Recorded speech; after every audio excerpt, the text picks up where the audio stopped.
if members of the appropriation, if you want to turn off your video until we're ready, you can, but that's up to you. Okay.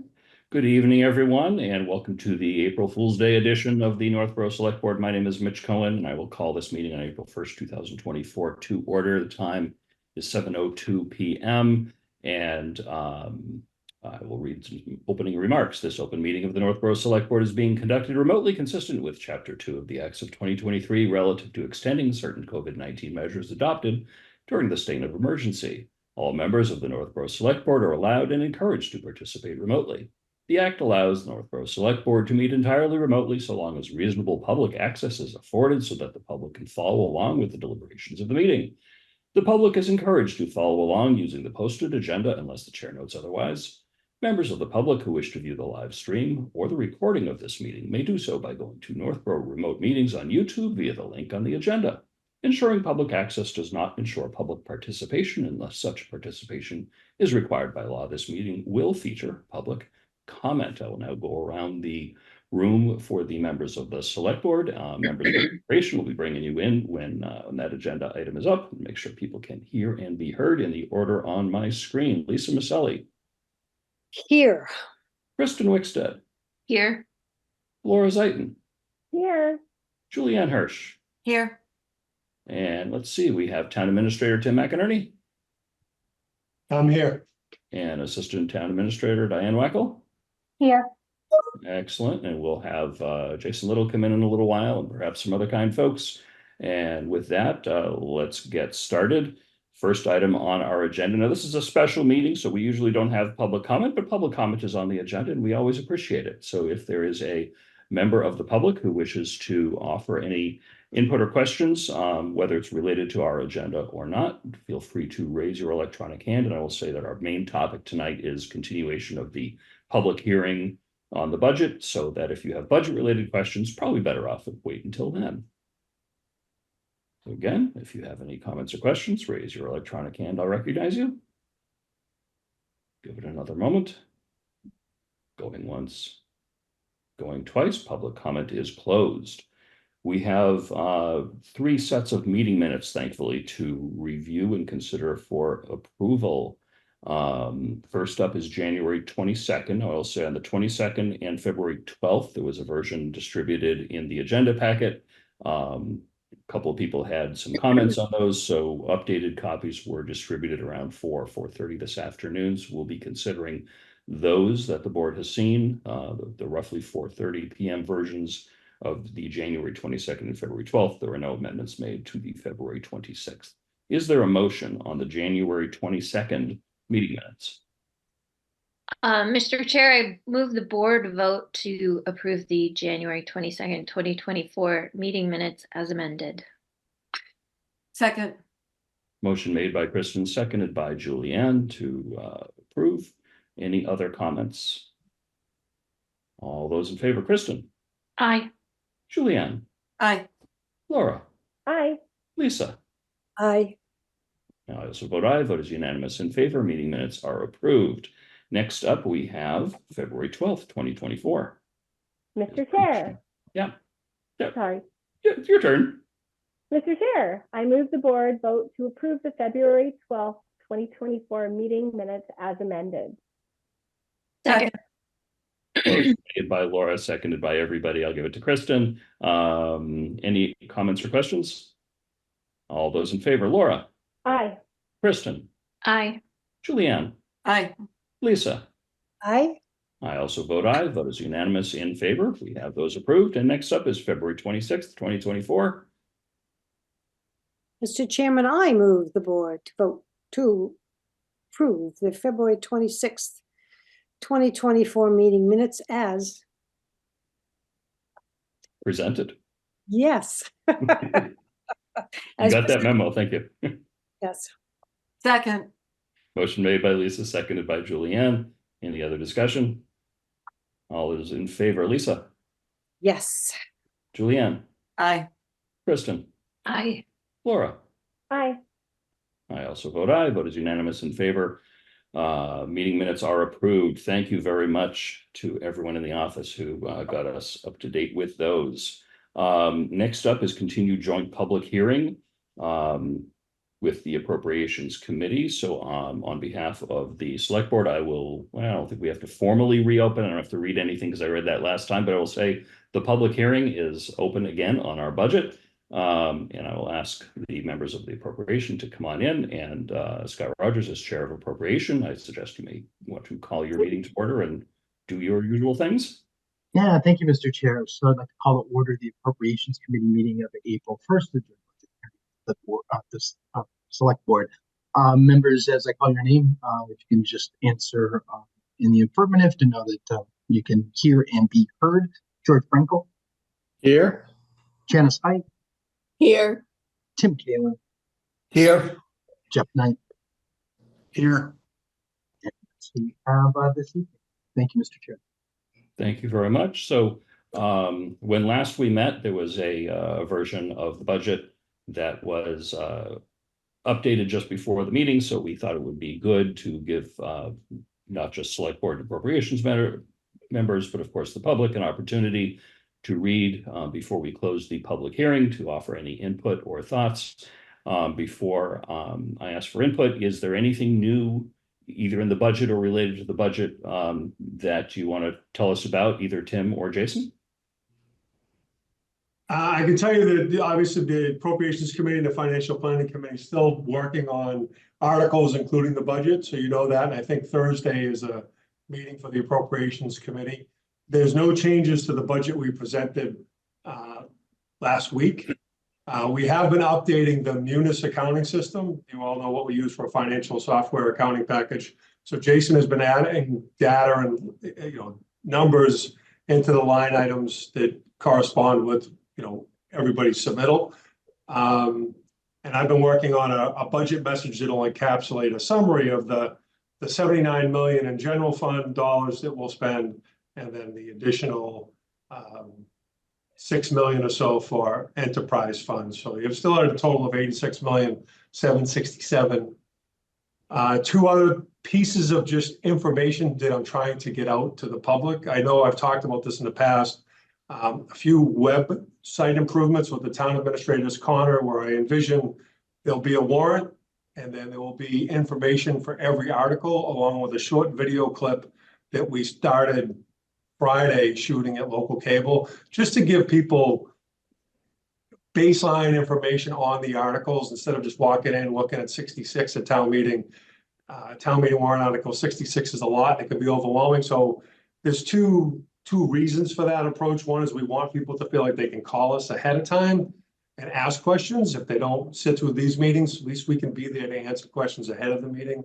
And then obviously to provide information on the 66. So and we broke them down so it's indexed, so you don't have to watch me or my staff talk for the whole duration. You can just watch whatever article that interests you. It's hopefully between 2 and 4 minutes long, and it'll be easily digestible for folks. So that's kind of the goal, is to provide information and get feedback.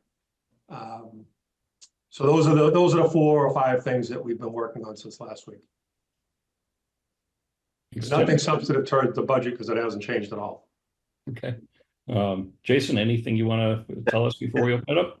Well, Tim just said what I was my input was gonna be. There was absolutely no changes to the budget that was presented last week and today.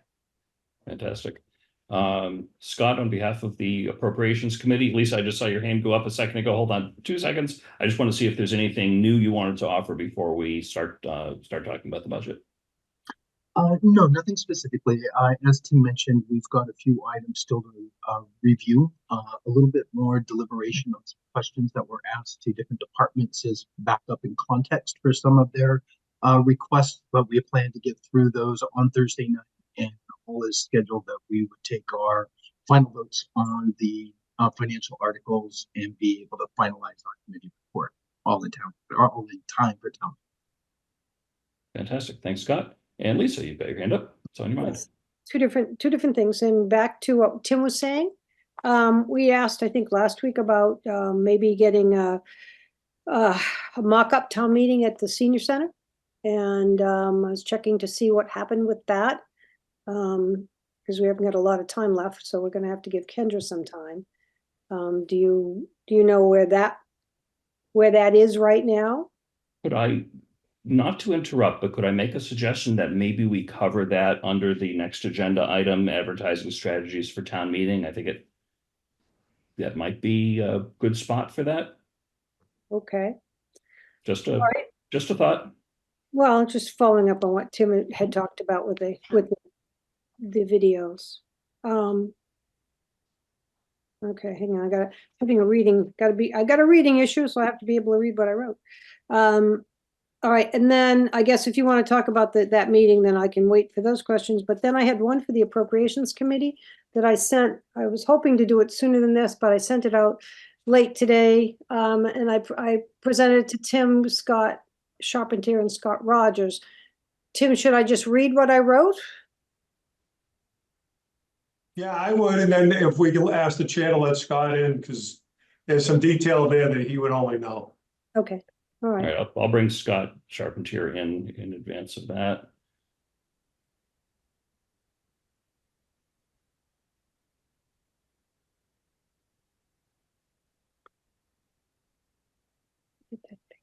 Hi, Scott. Hey, Mr. Chairman. Now you're making my life hard by having two Scotts on the meeting, but we'll deal. All right, Lisa, go ahead. Okay, so I'm just gonna read what I wrote so it's easier to remember everything. I wanted to add this question to the Appropriations Committee after attending the February 22nd, 2024 meeting. And seeing that we are having a joint meeting here tonight, I guess this will be the last time I have the opportunity to ask this question before town meeting. The Public Works Department budget, page 13, under the 54690 materials and supplies. It says loam, seed, and fertilizer, $11,500 for Brigham Street Cemetery. So why is this entry here? I could ask that question first and then read the next one or read it all. Guess I'll read it all. In the 2022-24 appropriations meeting at the 20-19 mark, Scott says, quote, "The contractor owes us another overseeding." Are we supplying the materials under this 54690 budget item? And is that going to be used for the overseeing to be used by the contractor? Happy to answer your questions, Lisa. So under the cemetery's operating budget, the item that Lisa identified, 54690 materials and supplies, we've always had loam and seed and fertilizer in the budget under that item. That's not a new item. The term that what I do when I'm presenting the budget, I thought it's helpful for the recipients to see why things have changed. So you'll see in the bold, it says added Brigham Street Burial Ground. That's not solely for Brigham Street Burial Ground. That's for all of our cemeteries. The general contractor did the improvements on Brigham Street. They owe us the first cut and an overseed for this spring. After that, we'll do a substantial completion inspection, walk the property, make sure it's okay, and then we'll be eligible to release retainage. That $11,500 covers loam, seed, and fertilizer for all of our cemeteries. They all get treated multiple times a year. This specific one, Brigham Street, will need, obviously, its summer treatment. It's fall treatment, again in the spring, and again early summer. So that's not a new item. That's always been in there. And the contractor does owe us completion of the project, which will be an overseed and a cut. All right, but that's under his budget, not ours. Correct. That's why we kept retainage on the project. Yes, so he completes it. And then you also said that we have resources available in the appropriations, and you're going to talk to the Historic Commission to see if they are interested in trees. Did that happen already? No, the Historic District Commission expressed interest in some further improvements on the grounds. I'm not sure whether they're interested in trees or some additional markers for where the burials are. If you're on Brigham Street looking at the middle of the cemetery grounds, to the rear left is where the burials were. One of the thoughts was to have some denotation there. I'm not sure what they're thinking about, just to show this is the area where there's burials. The rest of it was never used for burials. So I'm not sure what the commission's going to want to do. Okay, but that would be included under the Article 25 of the 137,500. Correct. Okay, and then I guess lastly on that, since we're talking about that, in the back of the property, there's a lot of refuse still left over with leaves and branches and stuff like that. Are they gonna clean that out, or they plan just to leave it there the way that is? I haven't done the substantial completion inspection yet, so I'll have to look. All right, thank you. You're welcome. Clear that question. Very good. Julianne. Can I ask a follow-up question on that? Julianne. There's, you know how like with White Cliffs, there were rules and regulations from the Department of Interior for redoing or revitalizing an old building. Are there similar rules for old cemeteries? I thought I read somewhere that, for example, they recommend oak trees over other kinds of trees to be consistent with the time of the cemetery. What kind of guidelines would you go by if trees are recommended? I'd have to look at what species are appropriate there. I know we had a lot of oak mortality and hemlock fungi is there. I would not want to plant hemlocks there. They'd be susceptible to the fungi that's in the rear of the parcel. So yeah, but my question was, are there recommendations from any, like the Department of Interior, for example? I don't imagine the Department of Interior is going to advise us on what species tree gets planted at the cemetery. But before I went to a commission and they said we want trees, I would look into what are the appropriate species there. They haven't done that yet, so I'm not digging into what trees we should put at the cemetery yet until they ask. Well, I'm the liaison, so I can reach out to them and tell them to start thinking about that. So Norm and Bob were interested in possibly even some small granite markers to denote the four corners of the roughly burial ground in the back left side. So I'm not sure if they're looking for trees or markers. Okay, thank you. You're welcome. Any other comments or questions from members of either board before we open it up to the public? Julianne. So there's one item that is the same thing every single year, and I'm sorry I didn't bring it up last time, but it's under Executive Office, Economic Development, which is $1,100. So I guess it's a two-part question. Number one, do we use that $1,000 for anything? And number two, given the downtown revitalization and everything, how would you budget more? And could you budget more?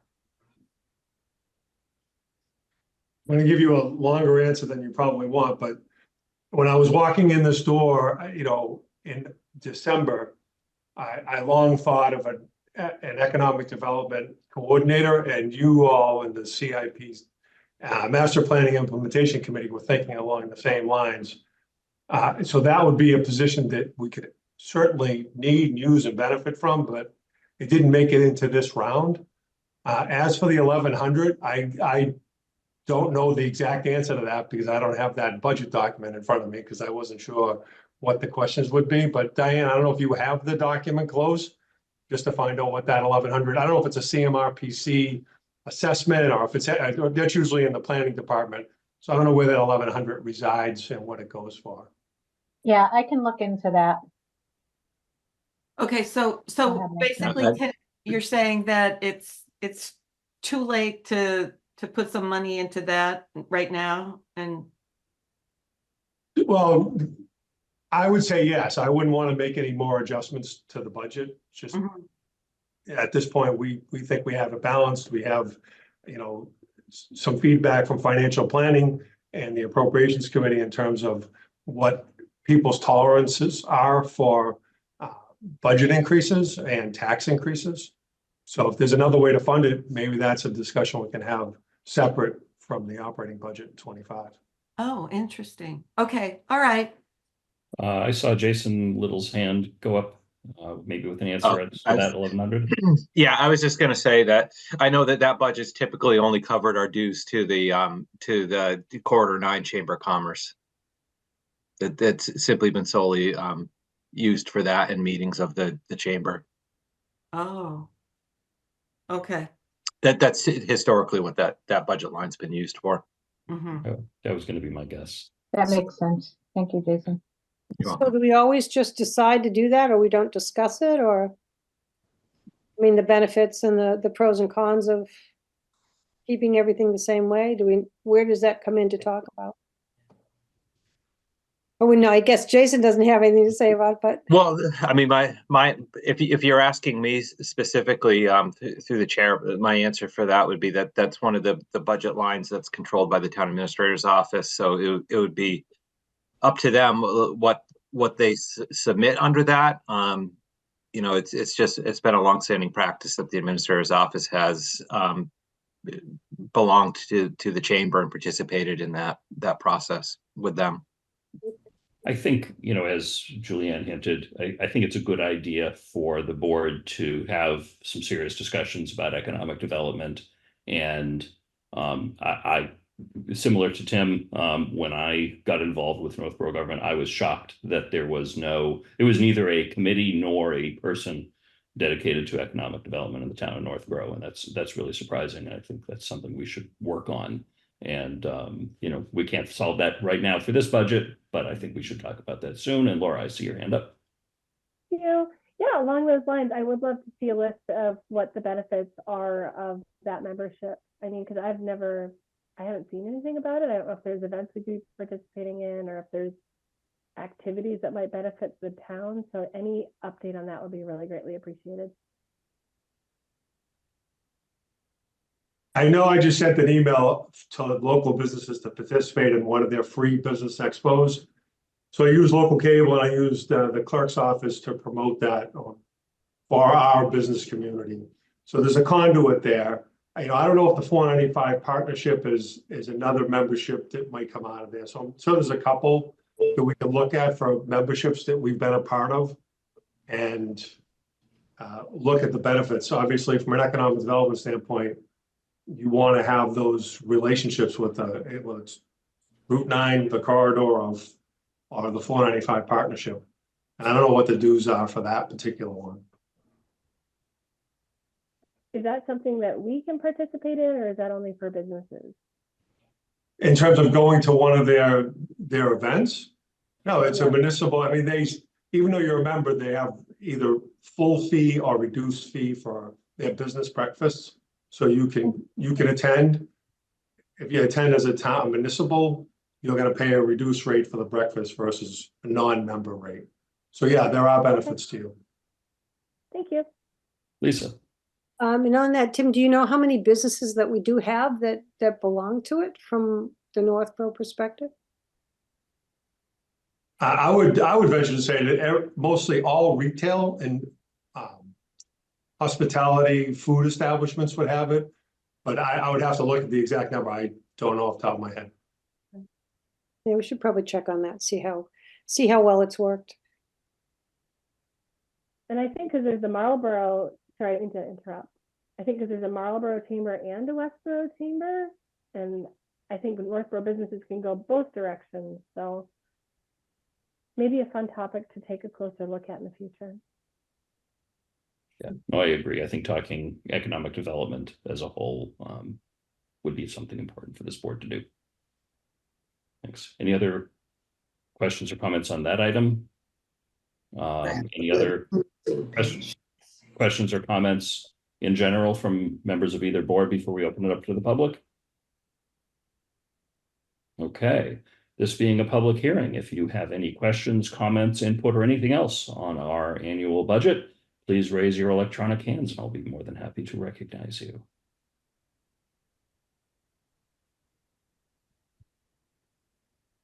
Not seeing any hands up. Only a few members in our audience tonight. Jason, as always, the budget is pretty self-explanatory. You do a good job putting that together. Tim, for a very good first run through for you. Yes. And Appropriations Committee and everybody else. I'm stalling for time just to see if any member of the public wants to raise their hand. Laura, did you have a question or comment? I'm not the public, but I did have some thoughts that I wanted to share just, as we look to the year ahead. And I am so grateful for all that Jason's done, all that Tim's done. But I do want to just recognize the fact that in the future, I hope we as a board can do a lot more to save money. I know that we all know this, but when we approve these projects, we have a responsibility to the taxpayers. And I feel like when we have these big line items and we're not being more conservative with them, our voters are left in the lurch where they have to either absorb these huge tax increases, or they have to leave, or they're getting forced out of their homes. And so I hope that we can look at some policies in the future that are going to be rewarding more conservative behavior. I think that, we'll hopefully be able to work more with the Appropriations Committee, more with Financial Planning Committee, and really look ahead for where we can save money, unilaterally. And so, I've got some ideas for things that I've shared with the town administrator that I'd like to look at in the future. I just want to acknowledge that this has been a really tough year, and I appreciate everything that we have done. I just hope that in the year ahead, we could do a lot more to help, with the tax burden. And that was really, I appreciate the budget this year and all the work that went into it and all these discussions. I just hope we can do more. And that was all I wanted to share on that regard. Thanks, Laura. Yeah, I think one of the most important decisions we're making in this budget relative to what you spoke about was to separate out the town accountant position from the finance director position, which will allow the finance director to spend a lot more time thinking about some of these big picture questions, looking out for opportunities for savings, and given that that he will no longer need to be doing the mechanics of the town accountant work. And I hope there will be some savings realized by that. I don't know if they'll be as soon as next year or anything else. But I think there's an opportunity that if for that, I think it's a worthwhile investment. Thank you. Kristen. So just in the interest of giving people another minute to think about a question if they have one. I understand that there are a lot of expenses coming up, and people may be sort of slightly freaking out and worried about, oh no, my tax bill is going to go up. And ultimately it will because of all these projects. But I hope people understand that it's kind of like, if you want to make money, you have to invest money. If you want to save money, you have to invest money too. So sometimes an investment in a certain way will save money down the road. So it might not be the cheapest way to do it tomorrow, but then for the year after that and the subsequent years, that less expensive way in the initial response gets more expensive as the years go on. Like say a green building, right? So like a building, I'm just thinking about the town hall conversations we had with the architects. I learned a lot from being on that committee, and it really is an investment in a certain kind of building can save the town money down the road. Is really hard for people right now to have to be the ones that are, investing in a couple of new buildings in town, or 3 new buildings maybe, or lots of renovations and that kind of thing. But I hope people can put their longer eye views on when they're getting ready to have to pay their bills. But I also hope that our senior citizens who won't maybe be around to enjoy, say, especially like Peasley School renovations, they get all the tax, breaks and everything. I know we've put certain things into place in the last year, and I hope that obviously we're looking after those folks too. So anyway, just some theories that have been going through my head. Kristen, Jeff Knight. Hi, thank you. I actually really appreciate what Kristen was just talking about. And I think being someone who joined this process very late in the game, sometimes a little information is almost dangerous, right? It's like I don't have all the information, just a little information. I've been trying to get caught up. But a couple of things were kind of been thinking the way Chris is talking about as far as investing and planning and strategy and and and maybe even some guiding principles in some of our financial policies. It's pretty alarming to me when the fire chief says we need, if we get 8 firefighters right now, we still need more than that, because that doesn't happen in a year. That doesn't happen overnight. That's if for us to be that understaffed, that means that something's been let go for a long time. And this is that's one example out of many. When I look at the number of vehicles that Scott needs, and Scott, I really appreciate you answering my questions, and I can see, I understand. I'm understanding the needs. That again doesn't happen overnight.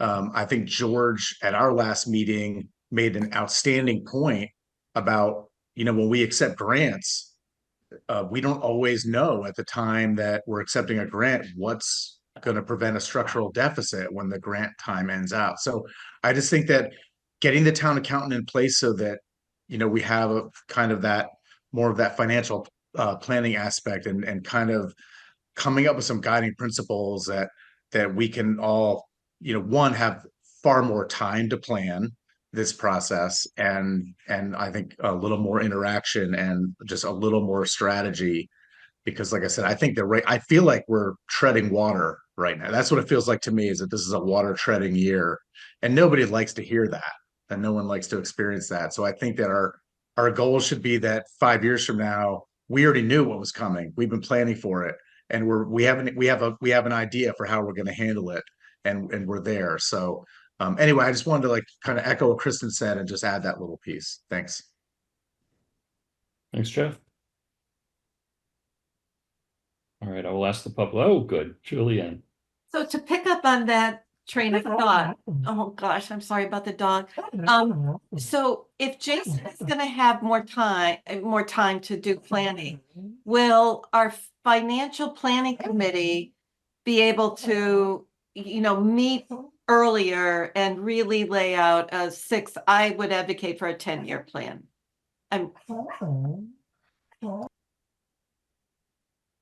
Scott. Question.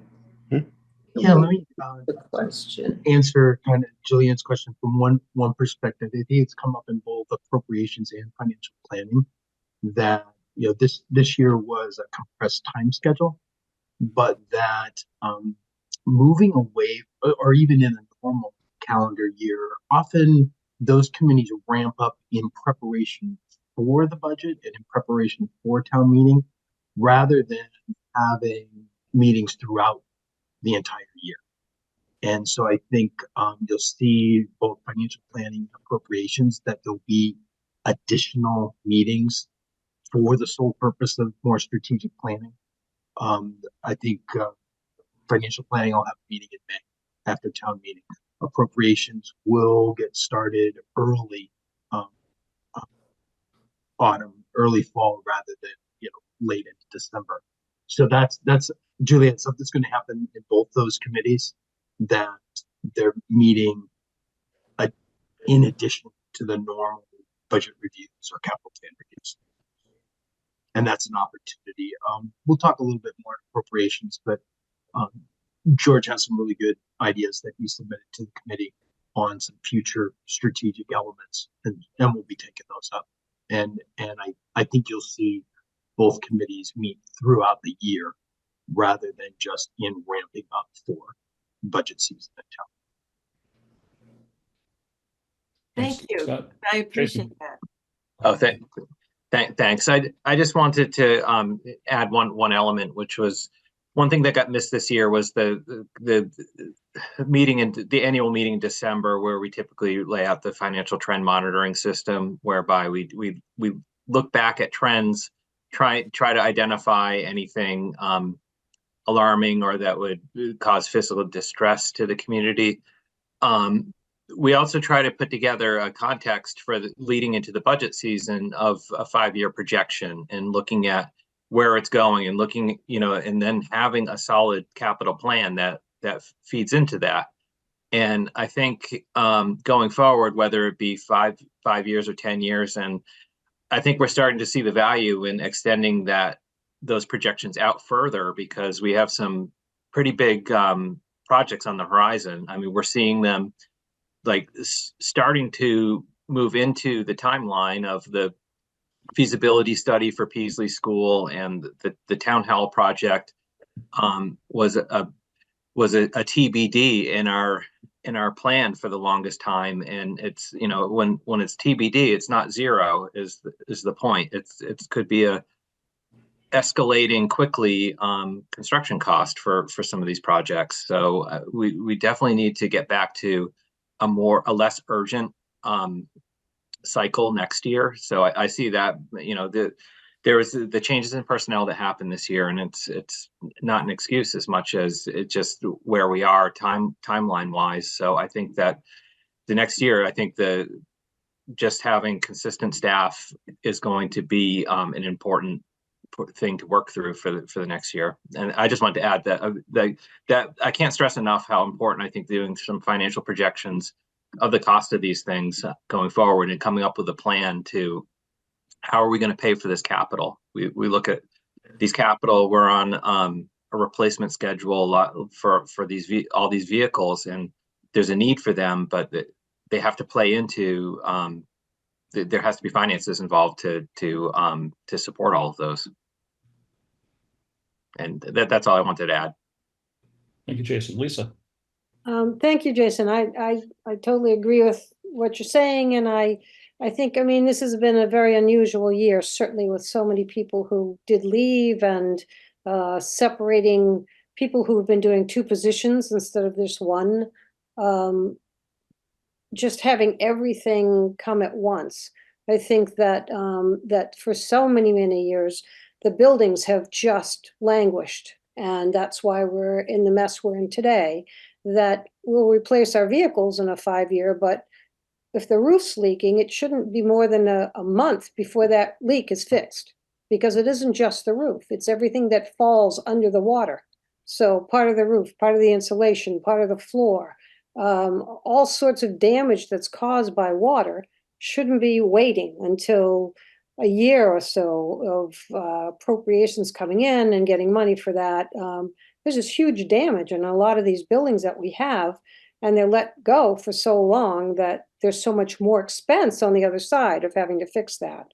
So I think that the projection of the 40, 50-year building plan, and that they have, at least a 10-year maintenance program, whether it be paint or whether it be checking caulking or whatever. There's a lot that's gone on that we didn't really realize. We weren't here, but we didn't realize how much everything is coming at one point. And that's, speaking as a senior, there's not going to be a way around it. We have a limited income. It's not going to change. And every time the tax bill goes up, we have to make a choice whether or not we can stay or we have to move. And I think that those things come into play a lot more now in 2024, with everything going up, everything, be food and insurance and doctor bills, and everything under the sun has gone up. I don't think one thing hasn't gone up except my income. That's all. So I think we really have to start looking at this. It's just not an endless pot, and it's not a blank check. And I think we really have to start being serious about that. So maybe even the voters will say something this year that they're just not going to do some of it. But I think we're all aware of it. I appreciate, again, having Jason back. I think it was a great coup to get you back, and with the abilities and the background knowledge, and I think working together as a team and having new members coming on board is great. And I appreciate everything that everybody's done this year. Thank you. Very excited to say that we've kept the public hearing open long enough that we have public comment. Mike Tejan, I'm bringing you in. If you could unmute, identify yourself, let us know what's on your mind.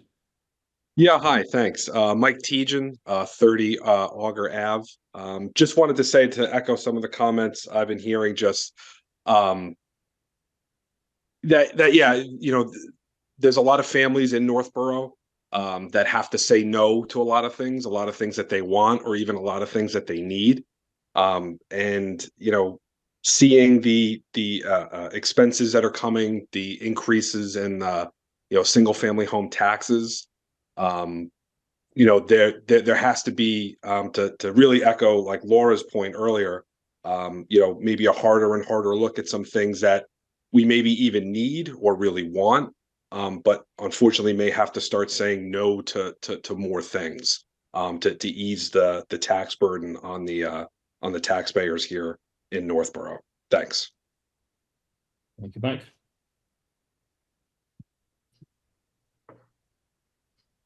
Any other comments or questions from either committee or public?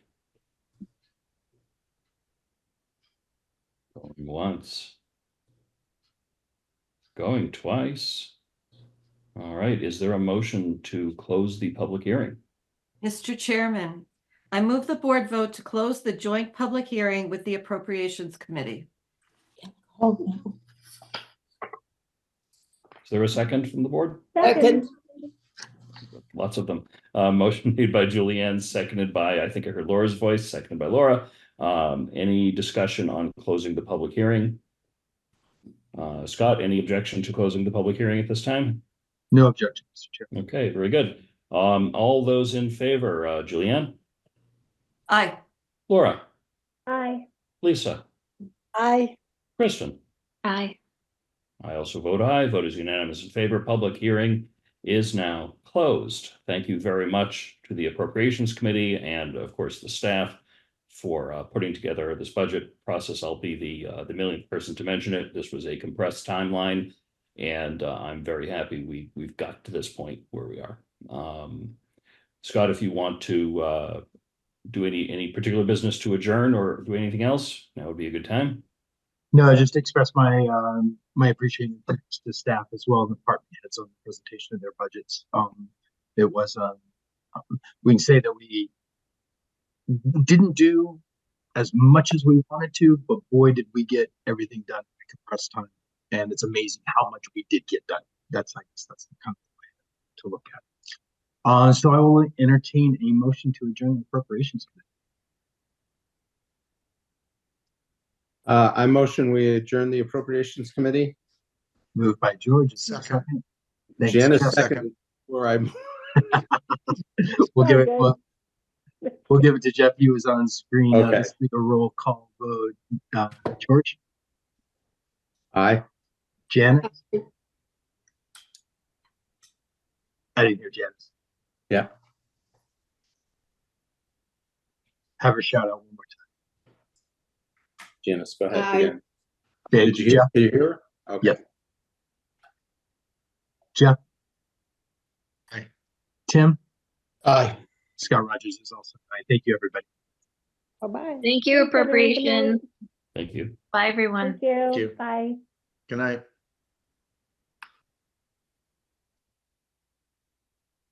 Hey, next up on our agenda is approval and execution of the April 22nd, 2024 town meeting warrant. Tim, have there been any changes to the town meeting warrant since we saw it last week? Trying to figure out the timing of the sticker shock for the police station and the rationale for taking out the hook truck. I know I sent a memo regarding that. Probably 2 or 3 documents and then the estimate from the architect. And we just actually had this discussion with financial planning. So that's short answer, Mr. Chair, is no, except for those 2 caveats of keeping the hook truck, but passing over it and using those funds to do the actual siding replacement at the police station. Lisa? Oh, yeah, I do want to talk about that. This would be the time to do it, right? Sure. So at this point, I've looked over a lot of the numbers. I have a lot of questions about it. I think that, well, let's see, which pile do I pick up? So just in looking at the quotes and at the costs and at the contingencies. I had a long discussion with the New England rep from Versatech, who's also, they just bought out AZAC. And he handles all of it. They're the manufacturers for all this type of material. He certainly showed me a lot of different materials and what they have. And now they're working on different projects where they're making materials that are expected to last for 25, 30 years or more, lifetime things. And that as they perfect that, they're bringing it to the market. Of course, it's costing lots of money. He did tell me that they will not honor any quotes past a week. So whatever goes in for a quote, it's only good for a week. And based on the escalation and the going from 70,000 to 540,000, I just don't think we should move on this. I think this is one of those things that we're going to have to say, what are we going to be able to do with our 70 and do some more investigation on it, because $500,000 to what was supposed to be paint a building, take out the broken pieces, put them back. You know, some of the AZAC was already replaced, and there's some very small sections that need to be replaced on the building. Not all of it, not all the trim looks like it needs to be replaced. I think there's an awful lot of speculation as to what things are going to cost. A labor bill of $111,000 is just phenomenal, and I just can't get behind it. I don't think that the general public should be asked to do that with having a fire station and having a town office and such. So I think we really need to rethink this project and the realities of maybe not being able to do anything to this magnitude for another year. But so, Mr. Chair, if I may, the quote is something we did after the fact, and then we went to an architect to ask what their estimate would be. This will be a publicly procured bidded job. We have to go out to bid. So if there's a group that you're talking to that does this type of work, we encourage them to take part in that bidding process so we get the lowest possible price by the most qualified bidder. This building needs to be weather tight. It's not weather tight right now. We shot a video of this, I don't know, a week ago now, and I think it's been out on the cable channel and on YouTube through the cable studio. And every time I look at it, I'm just amazed by the number of nails that are coming out. And I don't know what's going to happen when they do exploratory work to pull those boards off. But to do industrial grade vinyl siding, that's just what the estimate from the architect has told us, what the labor, expenses, insurance, profit, overhead, all those things add up to the 540, which is a horrible number. It's obscene. I'm hoping it's lower. If we go out to bid and we're competitive with it, when we write that bid spec, it could be lower, but it's not. It's not something we could say, well, I hope it's lower and go out to bid, and then it's not lower and the building continues to take water.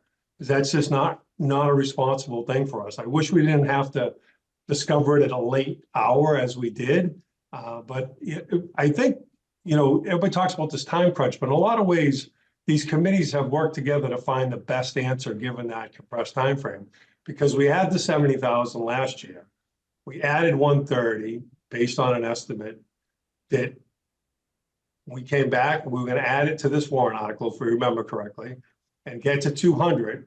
And then someone on one of the committees, it could have been this board, said, hey, you should, you know, get a better estimate. So we went to Appropriation Committee and asked for $5,000 to do an architectural look of what it would cost. And Scott, you know, took that on in a 2-week time frame. Incredible turnaround to get the number that we don't like. We don't want it, but it's true. We have to do the work that's there. We have to bid it out. We have to get an appropriation for it because the building will crumble even worse. So within a year, you went from painting to siding to nails coming out to the tune of 4 inches all the way around that building. Scott walked it. I only saw the video, and I only go to the police station for meetings. I don't know walking around the whole building, but it is in bad shape. So I just want to clarify that it's outrageous, but I don't think you have another choice. So my recommendation is to go forward with it, go to bid, and let's get that building encapsulated where it's weather tight. And it's not the best solution, but it's going to get you through another 20 years. And that's, you know, some of the goals we talked about with the police chief at one of the appropriation committee meeting or financial planning meeting was, you know, there might be a design review of that building in 2029, but he doesn't think you need to build out anything elaborate beyond 29. So I've compressed a lot of things into that thought, but I just, if the chair or the committee, the select board wants to hear from Scott, who did the work to get the number from the architect, that might prove helpful. And again, I apologize it came up the way it did. It's just, it's late. And it's unfortunate that it is as high as it is, but we still have to go out to bid. So it's just an estimate, and hopefully we can drive that number down. Lisa, then Laura. In reference to the nail question, the nails are sticking out because when the job was done, did some research, when the job was done by the penal men, the men who were come out to do the painting, they weren't allowed to knock the nails back in. And you can see paint on the nail shaft. You can see paint on some of the side pieces of the wood. So nobody went before them and resecured the clapboarding before they were painting, which is kind of crazy because you would think, why would you do that? But that's why you've got a picture of some 2 inches of nail coming out into the air. It's not that the whole building looks like that. And even the trim around the building, the ASAC is not, there's ASAC replacement of some wood pieces, but some of those pieces were not the entire length of the building. They were short pieces. There's no peeling on the building. And I don't know, when the question of watertight came in, there was never any discussion of a watertight issue. So I don't know where that happened. They did a new roof after 2016. And the question then rises is, if we're spending that kind of money, are we seriously expecting a 40-year-old building to last for another 20 years? When you start to look at the cost of everything, and the escalating cost up and down, I think that, again, in discussing this with the rep, he said, that's crazy money for the product, for the square footage. I think is it, how many square feet? 80,000 square feet? The square footage is $30 a yard, $30 a square foot. And he said, when you get prices like that, it's because people don't really want to do the work and they're throwing out the highest price they can get. So if you want us to get it done, we'll pay for it that way. 8,000 square feet. So even if you were to go back and go re-nail it and check it out, I honestly don't believe for 1 minute that there's what. I never heard of water problems like they have at the fire station. There's definitely problems there. But I would like to be clear about the seriousness of how it's portrayed, because 3 sides of the building aren't faded because they don't get a lot of sun. The front of the building does. There's 3 sections of the front, not 3 sides of the building.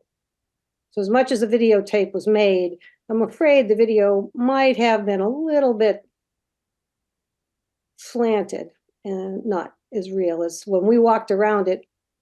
And there's an engineer walked around with us, and so it wasn't just ladies looking at this. So I really have a hard time believing that this is a $540,000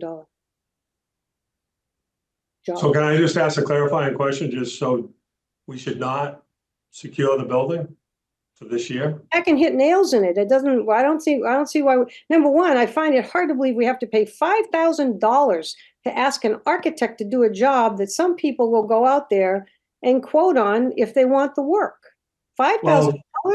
That's crazy money. That's a good point. It was 2,800. In all fairness, it was 2,800 for us to get an architect out there. We asked appropriations for 5,000 because we estimated that, and we're not estimators. So that's why we went to an architect to ask them what they thought it would be to wrap that building. So we have a professional in the business that's telling us this is what's needed. I don't know what else to put forward to the board. Julianne, I see your hand, but I saw Laura's first. Okay, Laura? okay. So my gut is that price tag is unfathomable and unconscionable right now with all the other expenses and things that have to be done.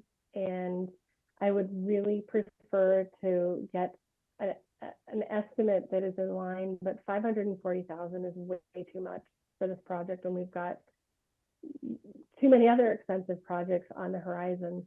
And I understand that we're pulling this together at the 11th hour. And again, Jason, Tim, and all of the staff that pulled our budgets together, I appreciate it. But I just think we need to be more conservative in how we go about this. And I don't like the idea of doing this 3 weeks before town meeting, just rushing this through. That's my only comment at this point on that. Julianne?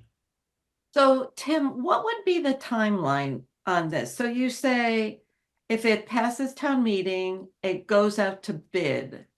And that would mean if all things went well, when would work actually start?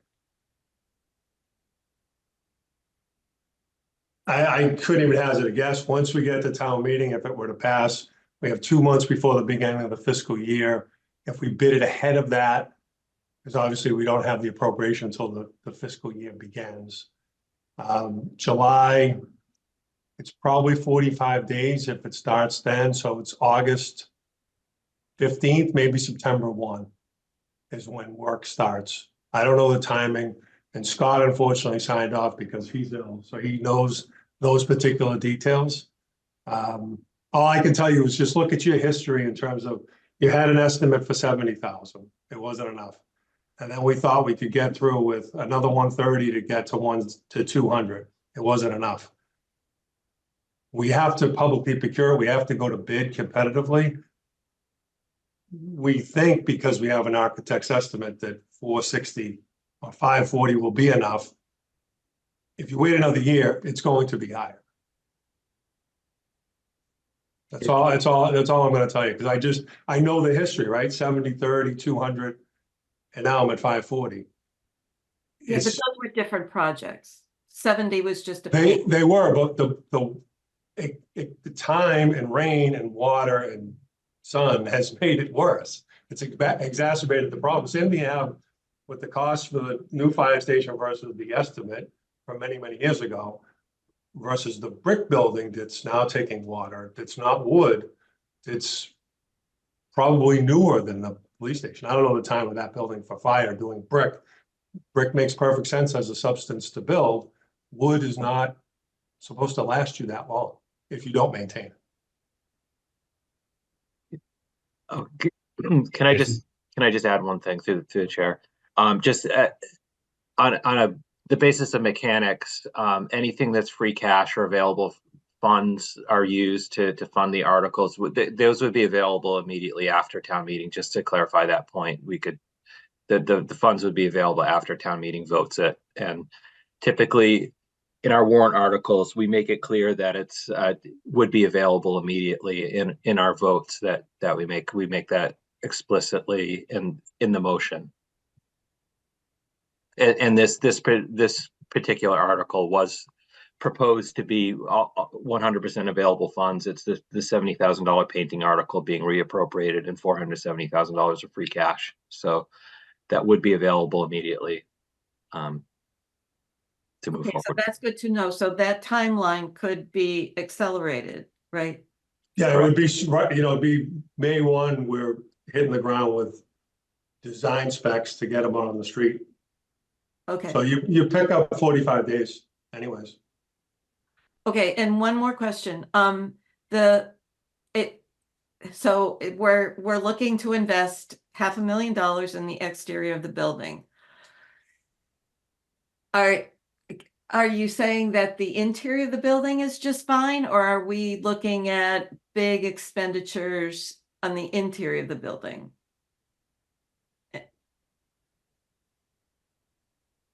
I'm not going to speak for the chief. I know he shared with the appropriations committee and with the financial planning committee what he thought he would need after the 2029 study was completed, but he's estimating either a small renovation and or small addition, I think were his words, but he should be asked that question. He's here. I don't know if he's, there he goes. He put his Okay. hand up. Chief, I'm going to bring you in. Okay, no one wants to look at your butt. You come in, if you could unmute, turn on your camera if you'd like, and provide whatever information you can to help us out.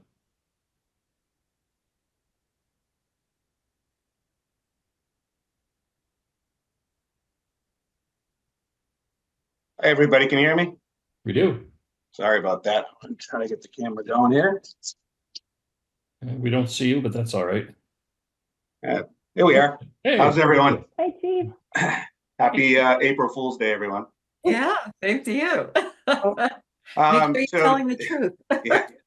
So just I've been watching the whole meeting right now. As far as the interior of the building goes, I think Tim nailed it on the head a little bit. He's been in there. We do have some needs down the road, and we I think it was 2029 for a feasibility study. There's I could foresee a possible small addition, but the general structure interior, we're doing okay. And I see us being in that building for another 30 years with some TLC inside and out. It's tight right now, but we're surviving. As I said, a little addition. There's some quirky things about the building that I'd like to see updated and changed around a little bit. But overall, we're doing okay. And I think, a lot of people would, in my profession in law enforcement, would be like, oh, you need to tell the board you need a new building. But I'm also realistic and understand what the fire department is doing, and rightfully so. They need the building more than I need the building. Town hall needs a building more than I need a building. So we're doing okay. We don't have any major issues inside, other than some quirky little things. If we do add staff a little bit, we're going to need a bigger locker room, things to that nature. But just a little TLC, and having Scott and Sean on board now, helping us maintain the interior, has been great. And obviously the discussion here is the exterior, which we all know about, but we're okay inside, Julian. Okay, thanks, Chief. I want to add a little to this and restate what Tim said. This is what we have here for $540,000 is a cost estimate. It's not a bid. There are not specific products mentioned. There's not a specific company listed of who will do the work. It's not gone through the competitive bidding process. It hasn't even been fully designed to the bid specs to allow that to occur. Because of the cost of this, I think over $100,000, you need to go through a formal bid process. $50,000 might be $100,000 for construction. You need to go through a formal bid process to do that. You can't just say, hey, everybody, come look at our building and tell us what you think. You need to have an architect draw up the bid specs, which is a technical document that describes precisely what needs to be done, how much square footage of this and how many of this, and what quality of materials and everything else. And then it goes out to bid. The ideal timeline for this would have been, if this had been noticed, say, 6 months ago, we could have found a way, I think, to fund that design portion and then gone out to bid prior to now and had bid specs, bid results in our hand, and gone to town meeting with actual bid results that we would know would be, this is going to be the cost. Cost estimators, broadly speaking, estimate a little bit on the high side. Not intentionally, but they don't want to look bad. And a cost estimator looks bad if they estimated 540,000 and it comes in at 750. They don't really look bad if they estimated 540 and it comes in at 275. No one's going to complain about the cost estimator if it works. Technically, what they're aiming for is the midpoint of bids. So if you got 5 bids, the middle of them might be around 540, but they would probably be a couple less expensive.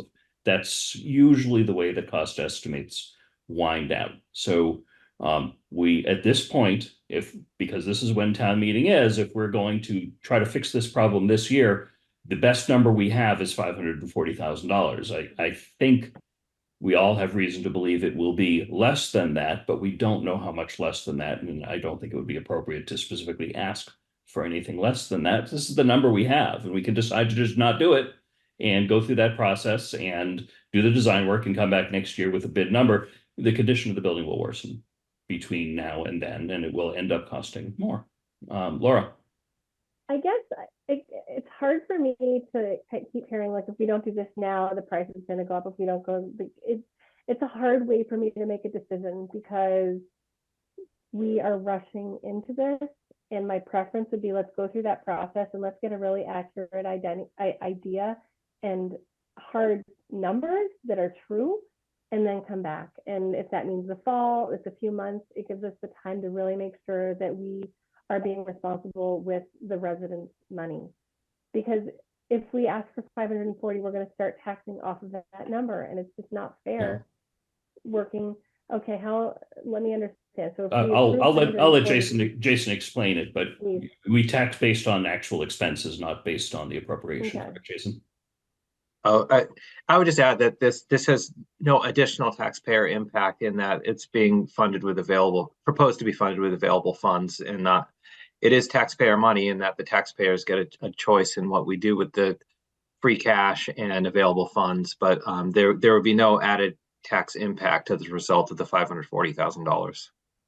And Jason, correct me if I'm wrong, if let's say this turns out to be $400,000 and there's 140 left over, that just rolls into the following year's free cash, correct? Correct, absolutely, yeah. I understand what you're saying, but my preference would still be to go through that full proper bid process and make sure we're getting an accurate number, because I don't, this number feels way too high to me at the last minute. So thank you for listening. Thanks, Laura. Lisa? Some of this understanding of what free cash is, it's not free. It came from someplace. So free cash came from jobs that weren't completed or jobs that were overestimated and the money wasn't used, right, Jason? Yeah, free cash is basically, it's the town's fund balance, it's retained earnings. If you're to equate it to some other commonly used terminology, free cash is just the definition of it in the state of Massachusetts. It's what it's called. It goes through a certification process. So the money is derived from revenues that come in above budget. When we set our tax rate, anything that comes in above the budget that we set in the fall for the tax rate. And then they're also generated from unspent appropriations. So money that's left in every single budget at the end of the year closes out and becomes part of free cash. Okay. So if this money is here, why do we have so many buildings that have roof leaks that are still, well, this isn't a question for you. It's just I suppose a question to ask. We've got 4 buildings with water roof problems, leaking roof problems, serious leaking roof problems. And yet we don't have that set up for funding. We don't have that in line for getting some stuff done on that. Where could come from that kind of funding. Why don't we look into those as well? Why do those why did those sit there for quite some time sometimes? Like I remember the library was a couple of years for the last time it had leaks. Why does that happen? Because it's not just the roof that needs to be repaired, everything underneath it that gets ruined in the way down. So why aren't we working more toward alleviating those problems when we don't have any water included into the police station? We just heard that. Well, there's other jobs that we do have. So I'm a little confused as to why some of those things are left. And Tim looks like he has an answer. Tim. No, this is the second time you mentioned that other buildings have water leaks. What buildings are you referring to that have water leaks today that we're not addressing? Well, there were 4 that were on the ARPA list. One was definitely the library. One was 4 West Main Street. Off the top of my head, I can't think of the other 2. Melican. Well, the schools are. Well, Melican's gym, I've just seen. Yeah, the damage to the gym, the floor, the ceiling tiles. I mean, those things cost money. Why it wasn't addressed earlier? That's probably not our thing, it's probably the school thing, but that water damage is huge. That to me is the stuff that we need to start to be serious about. I think we're getting a little off track that I mean, we have an article for consideration for the town meeting warrant. It's in the warrant for the police station. I have no problem talking about prioritization of different articles or different projects, but at this point, we're not going to be able to, for example, insert an article for some amount of money to fix the Melican roof or any other roof. I will say the library roof has been resolved. The CIP funded a project a couple of years ago, and that's done. I don't know about the others. Oh, Yeah. can I say something about the police station? So, I mean, okay, so is it so expensive? At least partly because of the whole prevailing wage dilemma Part of it. towns face. That's part of it. Yeah. So I think I mean, it took me a while to get used to numbers, and estimates that are presented to the select board that the town has to pay for things being like 3 times higher than, or maybe even more than what I would pay if, say, I were gonna reside a house in Northborough, right? Like you feel like $500,000 is to have $1 million. Like you could buy a building for that. You could do a lot of work with that amount of money, but towns don't get to be like regular people. So they have to pay prevailing wage. You can look this up. I did it my first year because I just didn't understand why everything was so expensive. And basically, it was something that was started to make things fair for the people doing the work so the towns didn't take advantage of them. And now it has ended up that towns are getting taken advantage of. And it's really crappy. And it's really frustrating. And what I'm hoping is if we do go ahead and say, okay, we'll put this in the warrant and let the voters decide. I mean, it may again be one of those long articles at town meeting and everybody wants to talk about it before they vote, but also we just, oh geez, where was I going with this? Oh, that it does end up, like it's money we allocate for this, but then it ends up being less expensive, and a certain amount of this is trusting that whoever, when it goes out to bid, the contractor is that gets the job is someone who, if it is only 350,000 and not 540, they won't say, oh, well, it's a town. We'll take what we can get. They will charge us what they actually did the work for, right? Because maybe, I mean, Laura's concerned that we're rushing into it and maybe we don't really know the actual condition as much as we should. And that is a concern, but I don't know. Is it a dumb idea to trust that a contractor would do that, or is that possible? I don't know. Like, are we worried that we're going to get taken advantage of, as well as just have to pay a lot of money for making our police station, putting it in, making it a functioning, not falling apart building. And I understand that, ultimately it will happen next year if it doesn't happen this year. And not even next year at this time, it would happen maybe in the fall or whatever. But I guess that's my question. Like, is that a naive thing to do? And I guess my question is for, I don't know, whoever, Tim or Mitch or maybe Jason, to know, is there any reason that we shouldn't trust, or should we? No, we have staff that deals with facilities now. Scott's knowledgeable about buildings. Sean's more knowledgeable. Right. We have the state procurement that tells us how we need to bid a project. We get to check references. That's part of the process. Sometimes they have to be DCAM certified. That's part of the process. So it's a competitive bidding environment. So we're going to get bids from competent vendors to provide the service. I mean, you're looking at an $80 million operating budget and then a capital plan of over $5 million. Some of it's borrowing, some of it's free cash. We vet things the best we can at our expertise level, and we rely on others like a consultant or an architect to give us a deeper level of understanding and knowledge. So that's what I think we've done in this instance. So that's why we're promoting to do the work that's proposed. You could take every article and apply the same thought process of, it's just too much money. Let's not do it. And I'll just tell you that the community can do that. It's just, don't be afraid of spending money today because you might have to spend money tomorrow. Because tomorrow's dollars, as we all know, because we've talked about it for 45 minutes about how much everything has gone up from insurance to gasoline.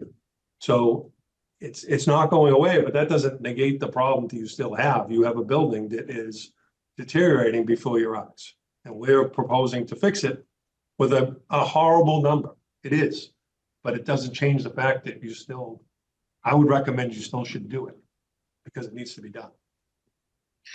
Well, and I also kind of feel like in the grand scheme of the budget, giving, well, it's a little less than 540 because we had the 70,000 from the painting article, right? So I don't know. I think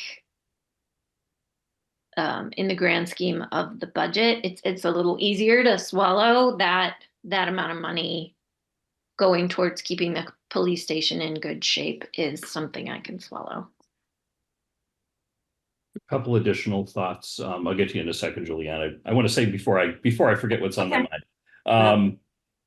One, we have talked about, and we've run into situations where there was something being discussed some number of years ago, and the decision was no, do that later.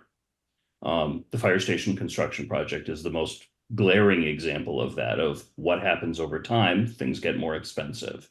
I know that this project was discussed somewhere around 5 or 6 years ago, and it was put off, and then COVID happened and it put off more.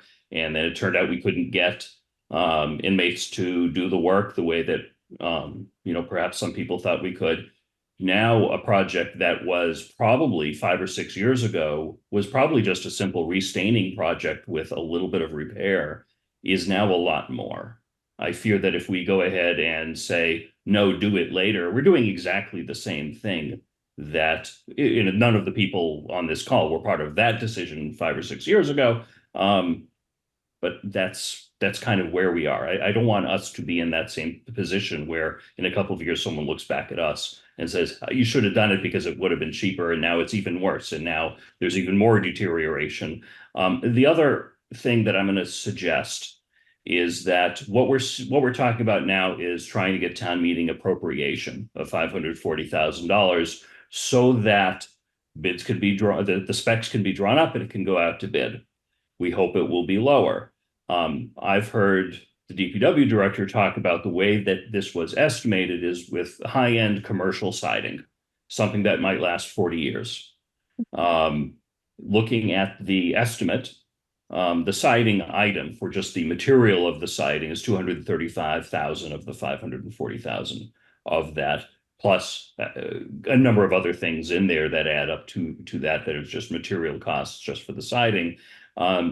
Maybe it's worthwhile for us to talk about doing something a little bit less than the best commercial siding as a way to save a little bit of money, given that the building is already, approaching 20 years old, that maybe we don't worry about the siding lasting 40 years because maybe in 40 years we'll be talking about something else. I think it should, certainly last at least 20 years. I'm not a construction expert. I'm not saying that's the best idea.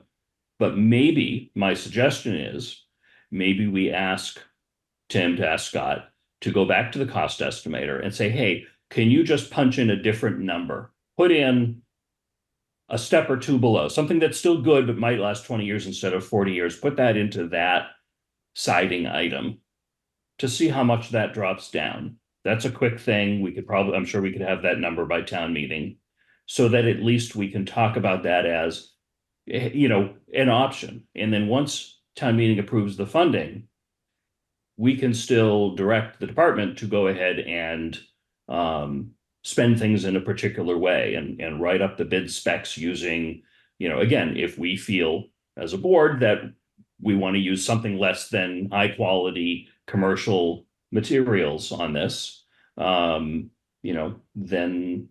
maybe that's an option that we consider then. Right now, our choices are put this in town meeting warrant so that it can move forward or not, and it does not move forward. And we'd have to bring it back at some later time.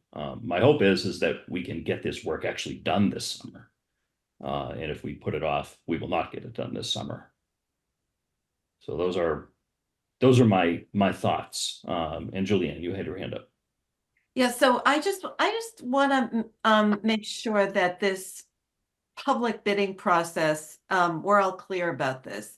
So the town has to accept the lowest bid. However, is there a caveat that if you are not happy with the lowest bidder for any reason, you think that, maybe they're going to cut corners or something like that, do you have the leeway to pick the contractor that you want aside from this lowest bid?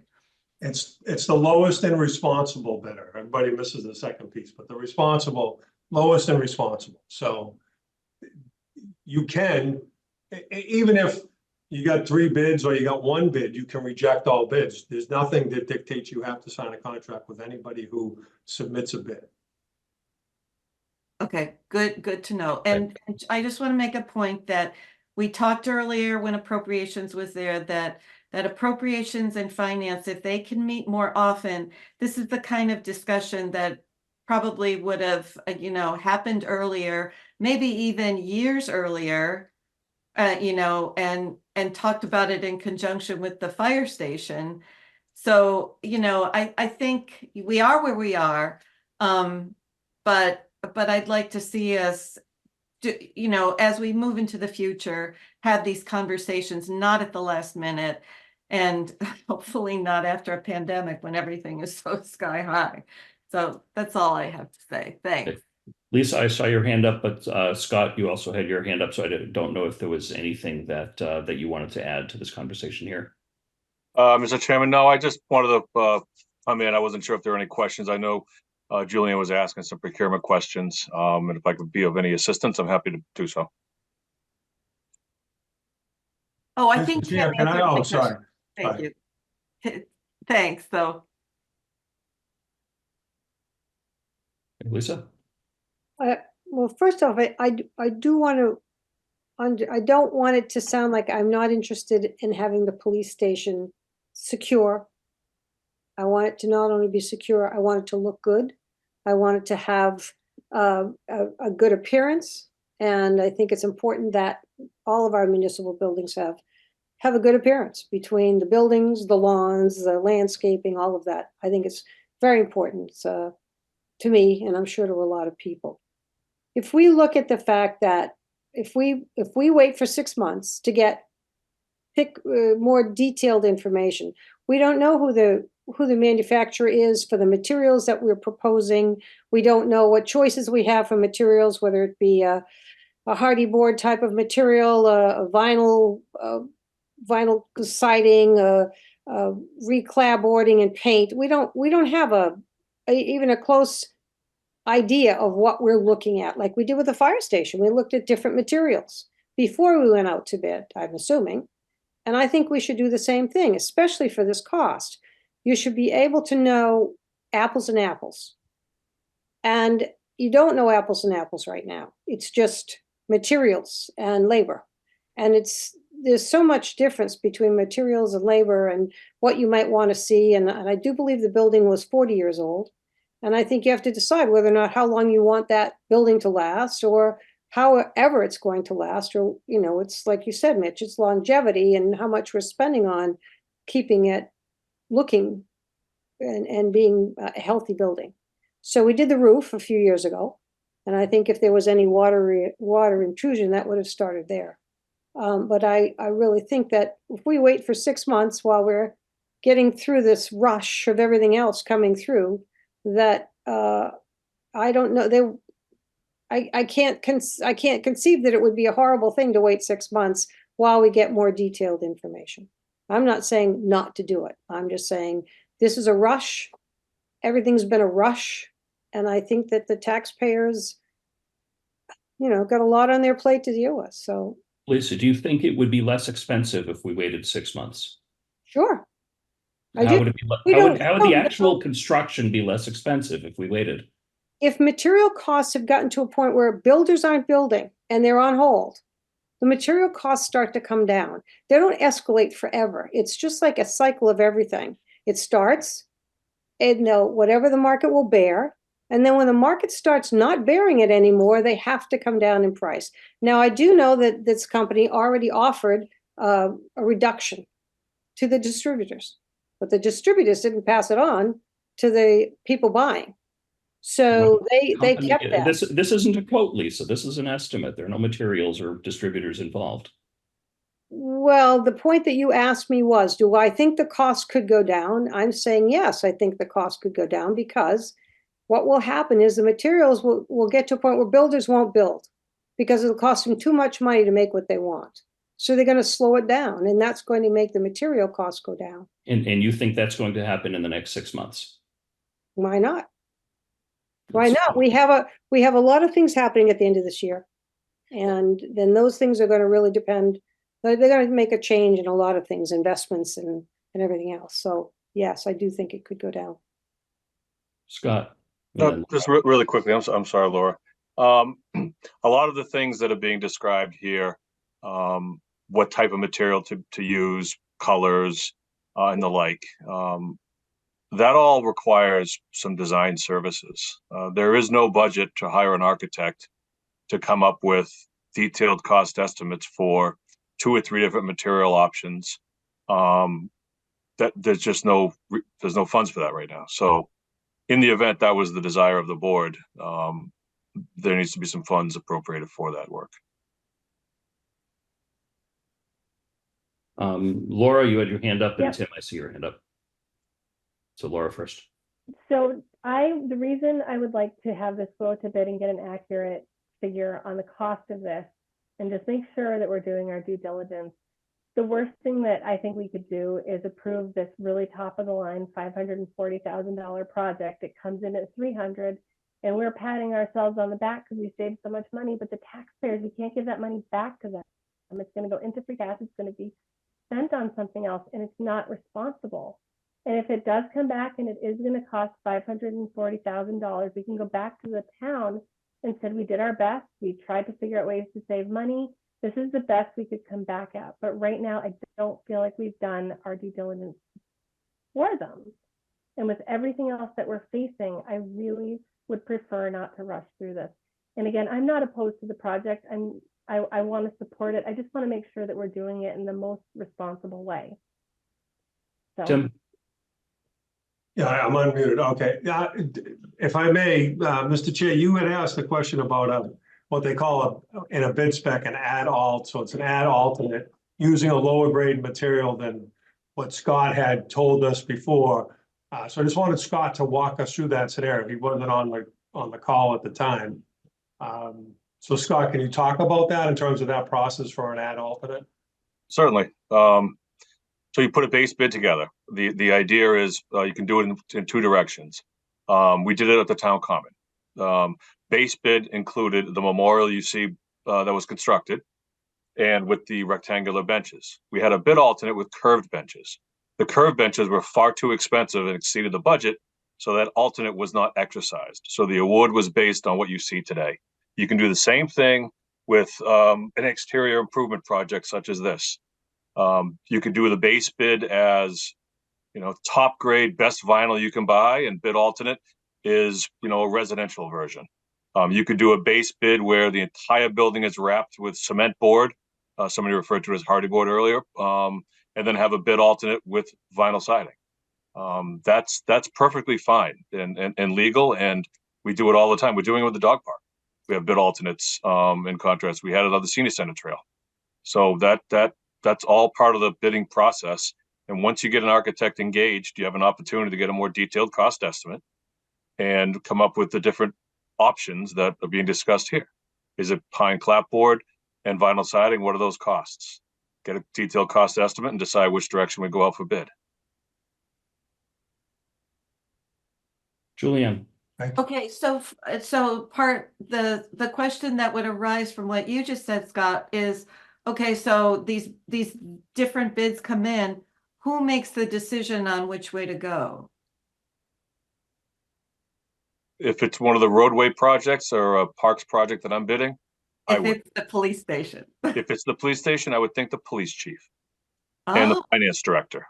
Yes, well, it's a police chief's, building, him and his staff, reside in, and Jason's the finance director. The three of us would get together and determine what's the best mechanism of award.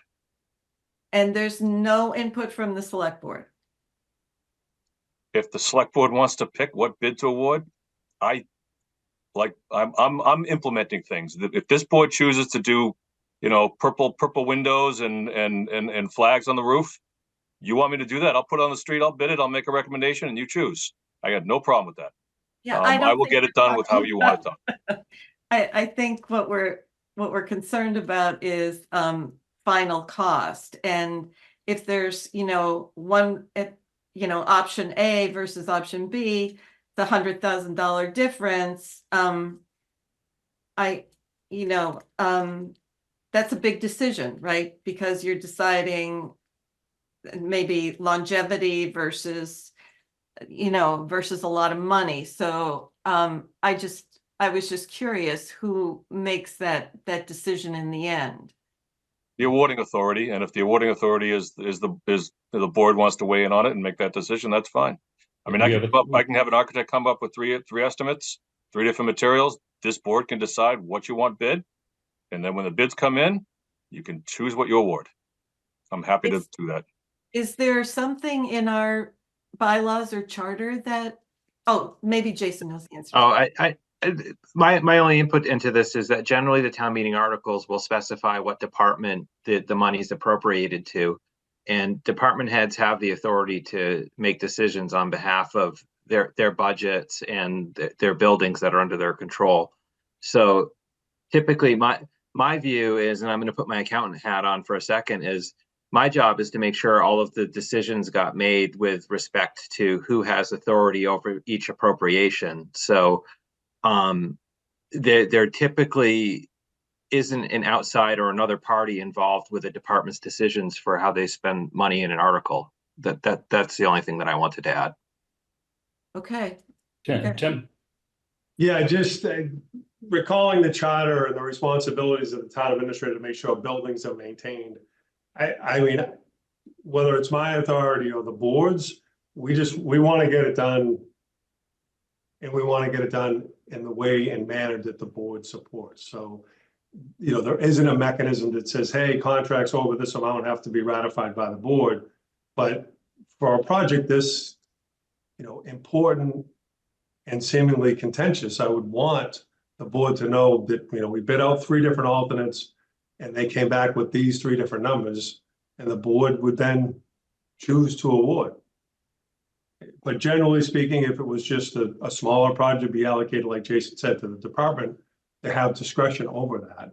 But, if it's a difference of a swing of $50,000 or even $200,000, I still think we're going to have a conversation with the board before we enter into that agreement with that contractor. Thanks, Tim.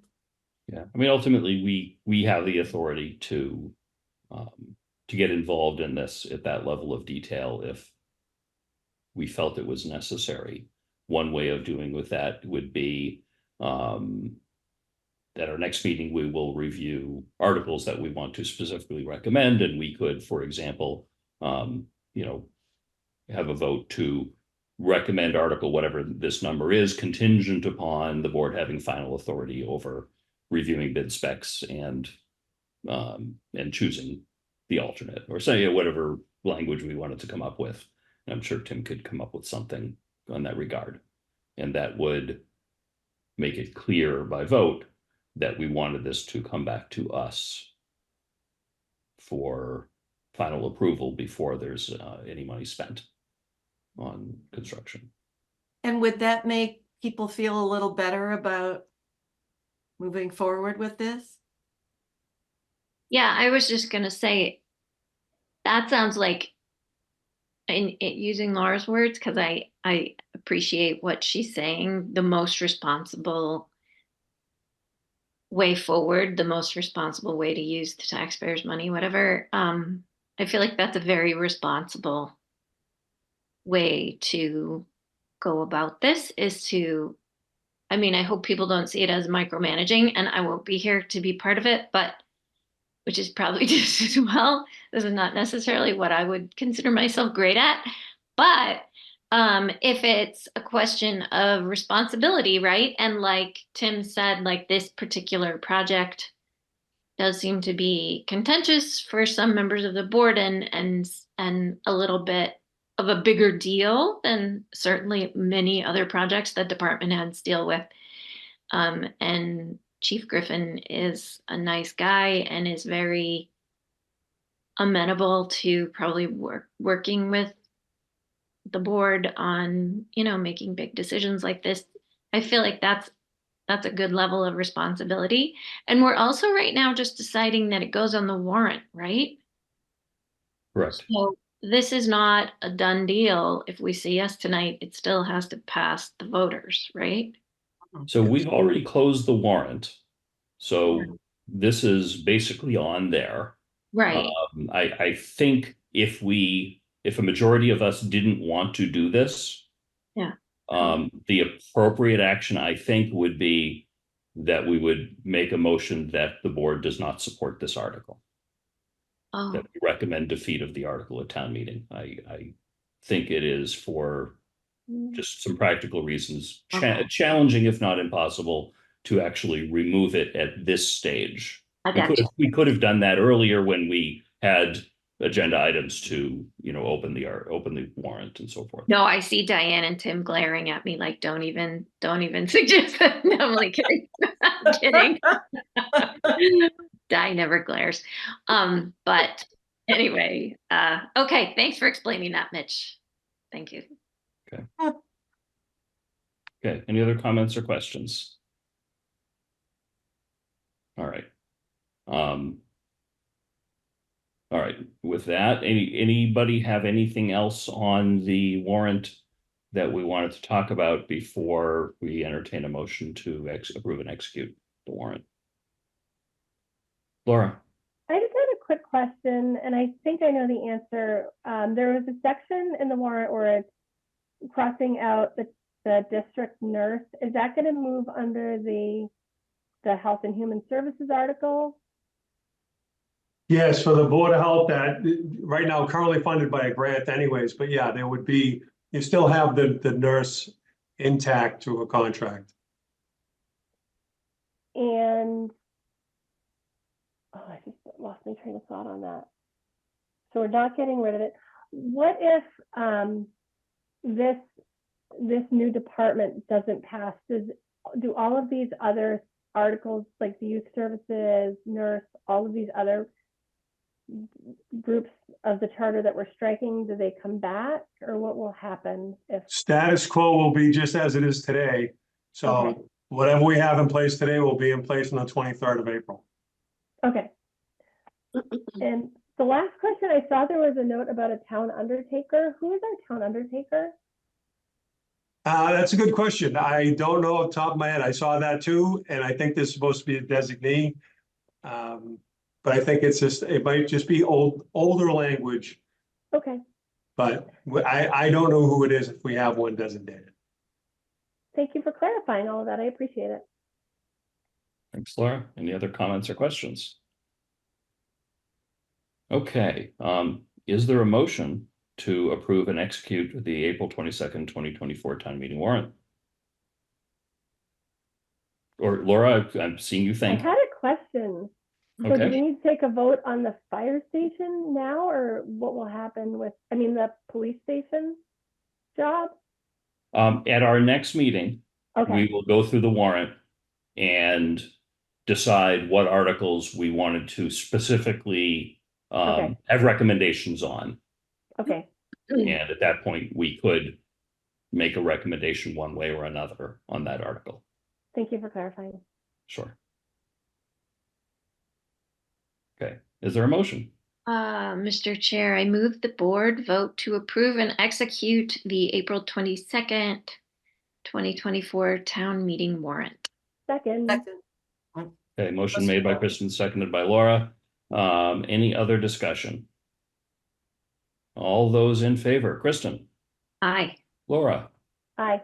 Lisa, Aye. Julianne. Aye. I also vote aye. Vote is unanimous in favor.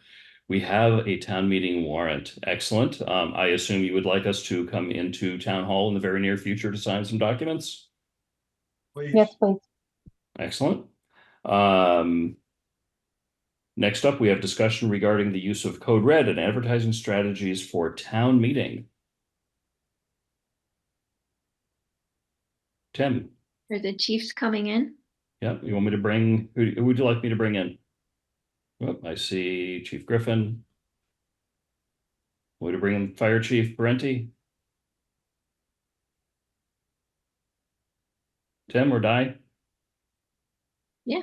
Okay, Yeah, you can. I think it's appropriate. okay. And want me to bring in Town Clerk also? Yes. If he's available, sure. Okay. Andy, I've decided you're available.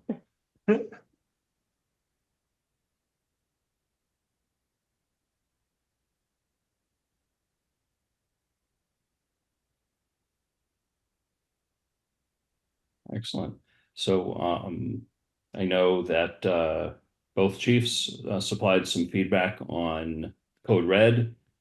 Question came up at our last meeting as to whether we could use it for non-emergency uses. And they both provided some details on that. So I don't know if either of you want to take it away, or Tim, you want to lead the discussion? The Code Red piece, I mean, it was made clear even during my interview process from a former chief that, you know, Code Red was to be used for emergencies, and that's what people signed up for. And we know the memos from the chiefs talking about its use is kind of paralleling that track. People just get overloaded with information, I think. My recommendation is to not use it, and let's focus on the social media outlets that we have, local cable. I told you about the show we're doing, and try to, you know, get people to at least understand the warrant, understand the articles, and then encourage them to call ahead and obviously attend town meeting. The DPW sign, wherever we can put that, where it normally goes a week or two before town meeting. And, you know, I don't know what you can do to, other than those 4 items, to attract and get people in the door.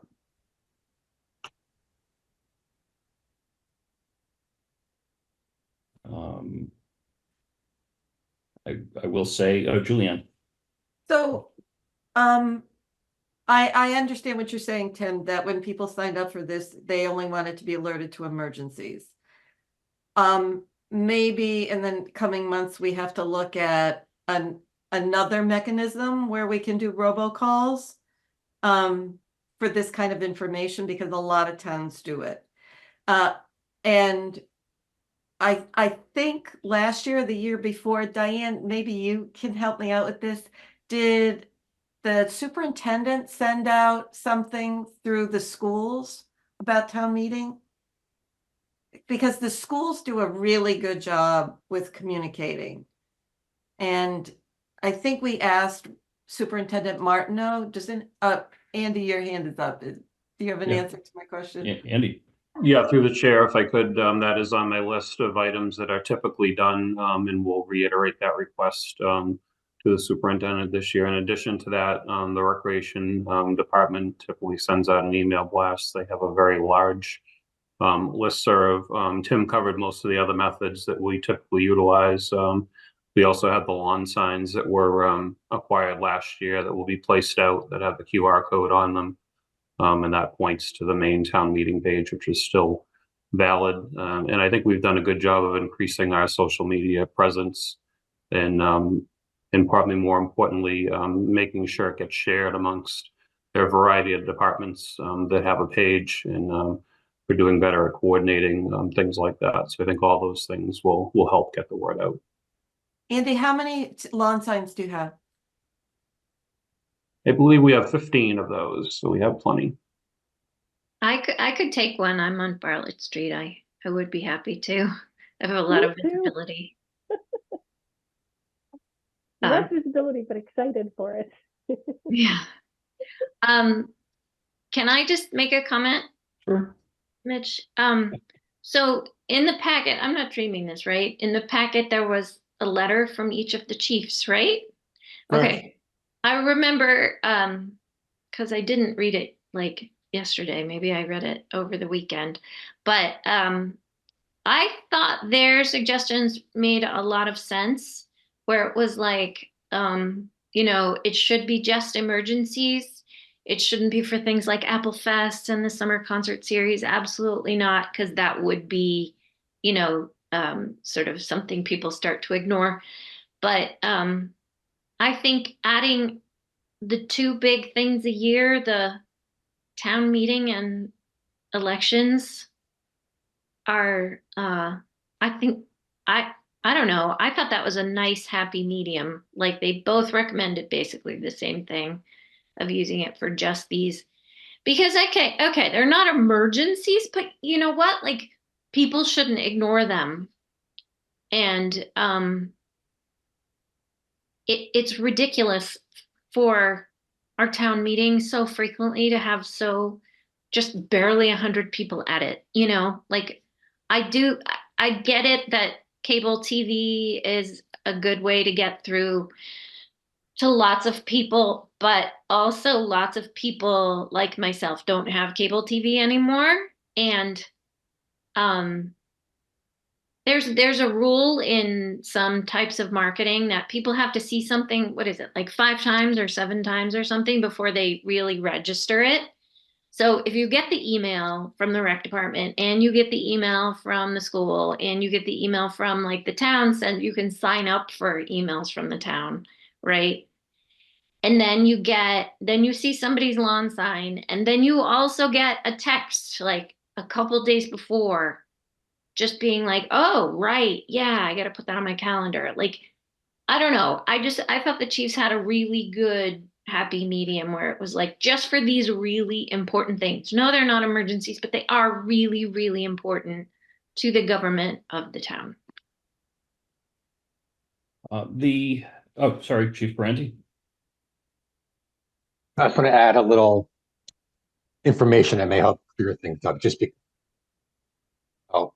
I did some research and to look and see how many people were signed up for emergency calls, and how many people were signed up for general announcements, and there's over 12,000 people signed up for both. Interestingly enough, the majority of them are signed up only for phone calls. They're not signed up for text or emails. Very small amount are signed up for text or email. And when you send those phone calls out, the stats I looked at, a good 6,000 to 7,000 aren't answered, or are just kind of die. Now, if someone has depending on how they have it set up, it could go to their voicemail. Maybe it doesn't go to their voicemail. So it's something that if this board decided they wanted to do it, we could implement it. I completely agree that we don't want, and Chief Griffin and I talked about this, we don't want Apple Fest. We don't want all these other things going out.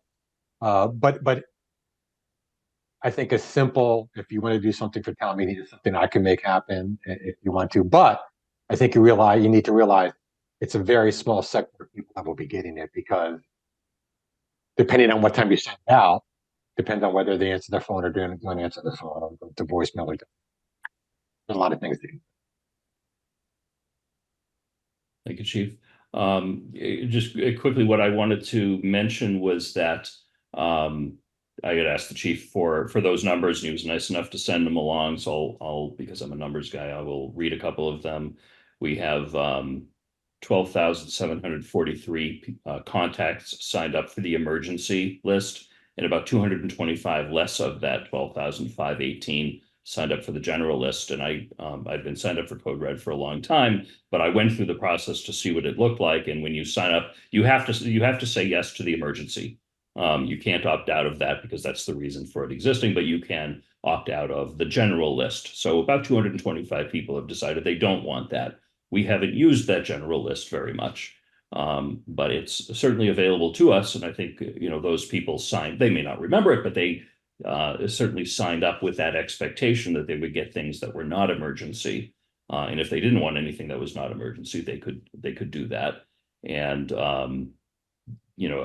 essentially all of them sign up for phone, roughly 20 for TDD, for hard of hearing people, 1,929 for email, and 2,290 for text messages, and that's for emergency, and it's just a little bit less on each of those categories for the non-emergency. From my perspective, I'm comfortable using the general list. I think we have to be cautious about not overusing it. This would be, I think, the first general one that we've probably used in at least a long time if we do this. So you might get a few people say, oh my God, why are you calling me about town meeting? Because I don't care about town meeting. And my response, you should care about town meeting. It's important. But I think it is worth going down that road. I think communications is something that we could and should be doing a lot more about. This is just one little piece, one little thing I think we could do. But that's my input onto it. And we've got lots of hands up now. Lisa, and then Chief Parenti, and then Kristen. I agree with you on that. I think that that I'd spoken to a few seniors during our Make Kindness Week. And 2 or 3 of the seniors had come forward and said, we don't do email. We would like a phone call. A lot of things go by, we don't even know that they happen. I get the answer, it goes right to my answer machine. So whether or not I pick up the phone or I listen to my message, it does come on the message. Well, I don't get it from here. I get it from North Brookfield for whatever reason. And so I for trying it even as an experiment, a pilot program for this time. We're not looking to do everything that's going on, but we're looking to getting more than 300 people to town meeting. And especially with the amount of money and the cost that is going to escalate, I think that people need to understand the importance of them coming. I think that added to the lawn signs, which could go in, places that are municipal or those of us who have areas where people frequent, is a great idea. We need to do more because clearly we're not doing enough. 15,000 people, we get 300. I mean, we've got to do better. And I think that it is an option. And I know I hear it all the time from North Brookfield, and I'm kind of, they don't go crazy, but it's kind of interesting to hear that there are people, different towns that are using this and doing it successfully. And I agree with Mitch. I think that let's try it. One meeting for the whole year can't be that much of a burden. It's not a financial burden because we did check that out. And that number that you say, and that Chief Parenti has said, clearly indicates that there are people that do want to get that kind of a message, or a message other than just an emergency. So that's my take on that. Thanks, Elisa. Chief Parenti?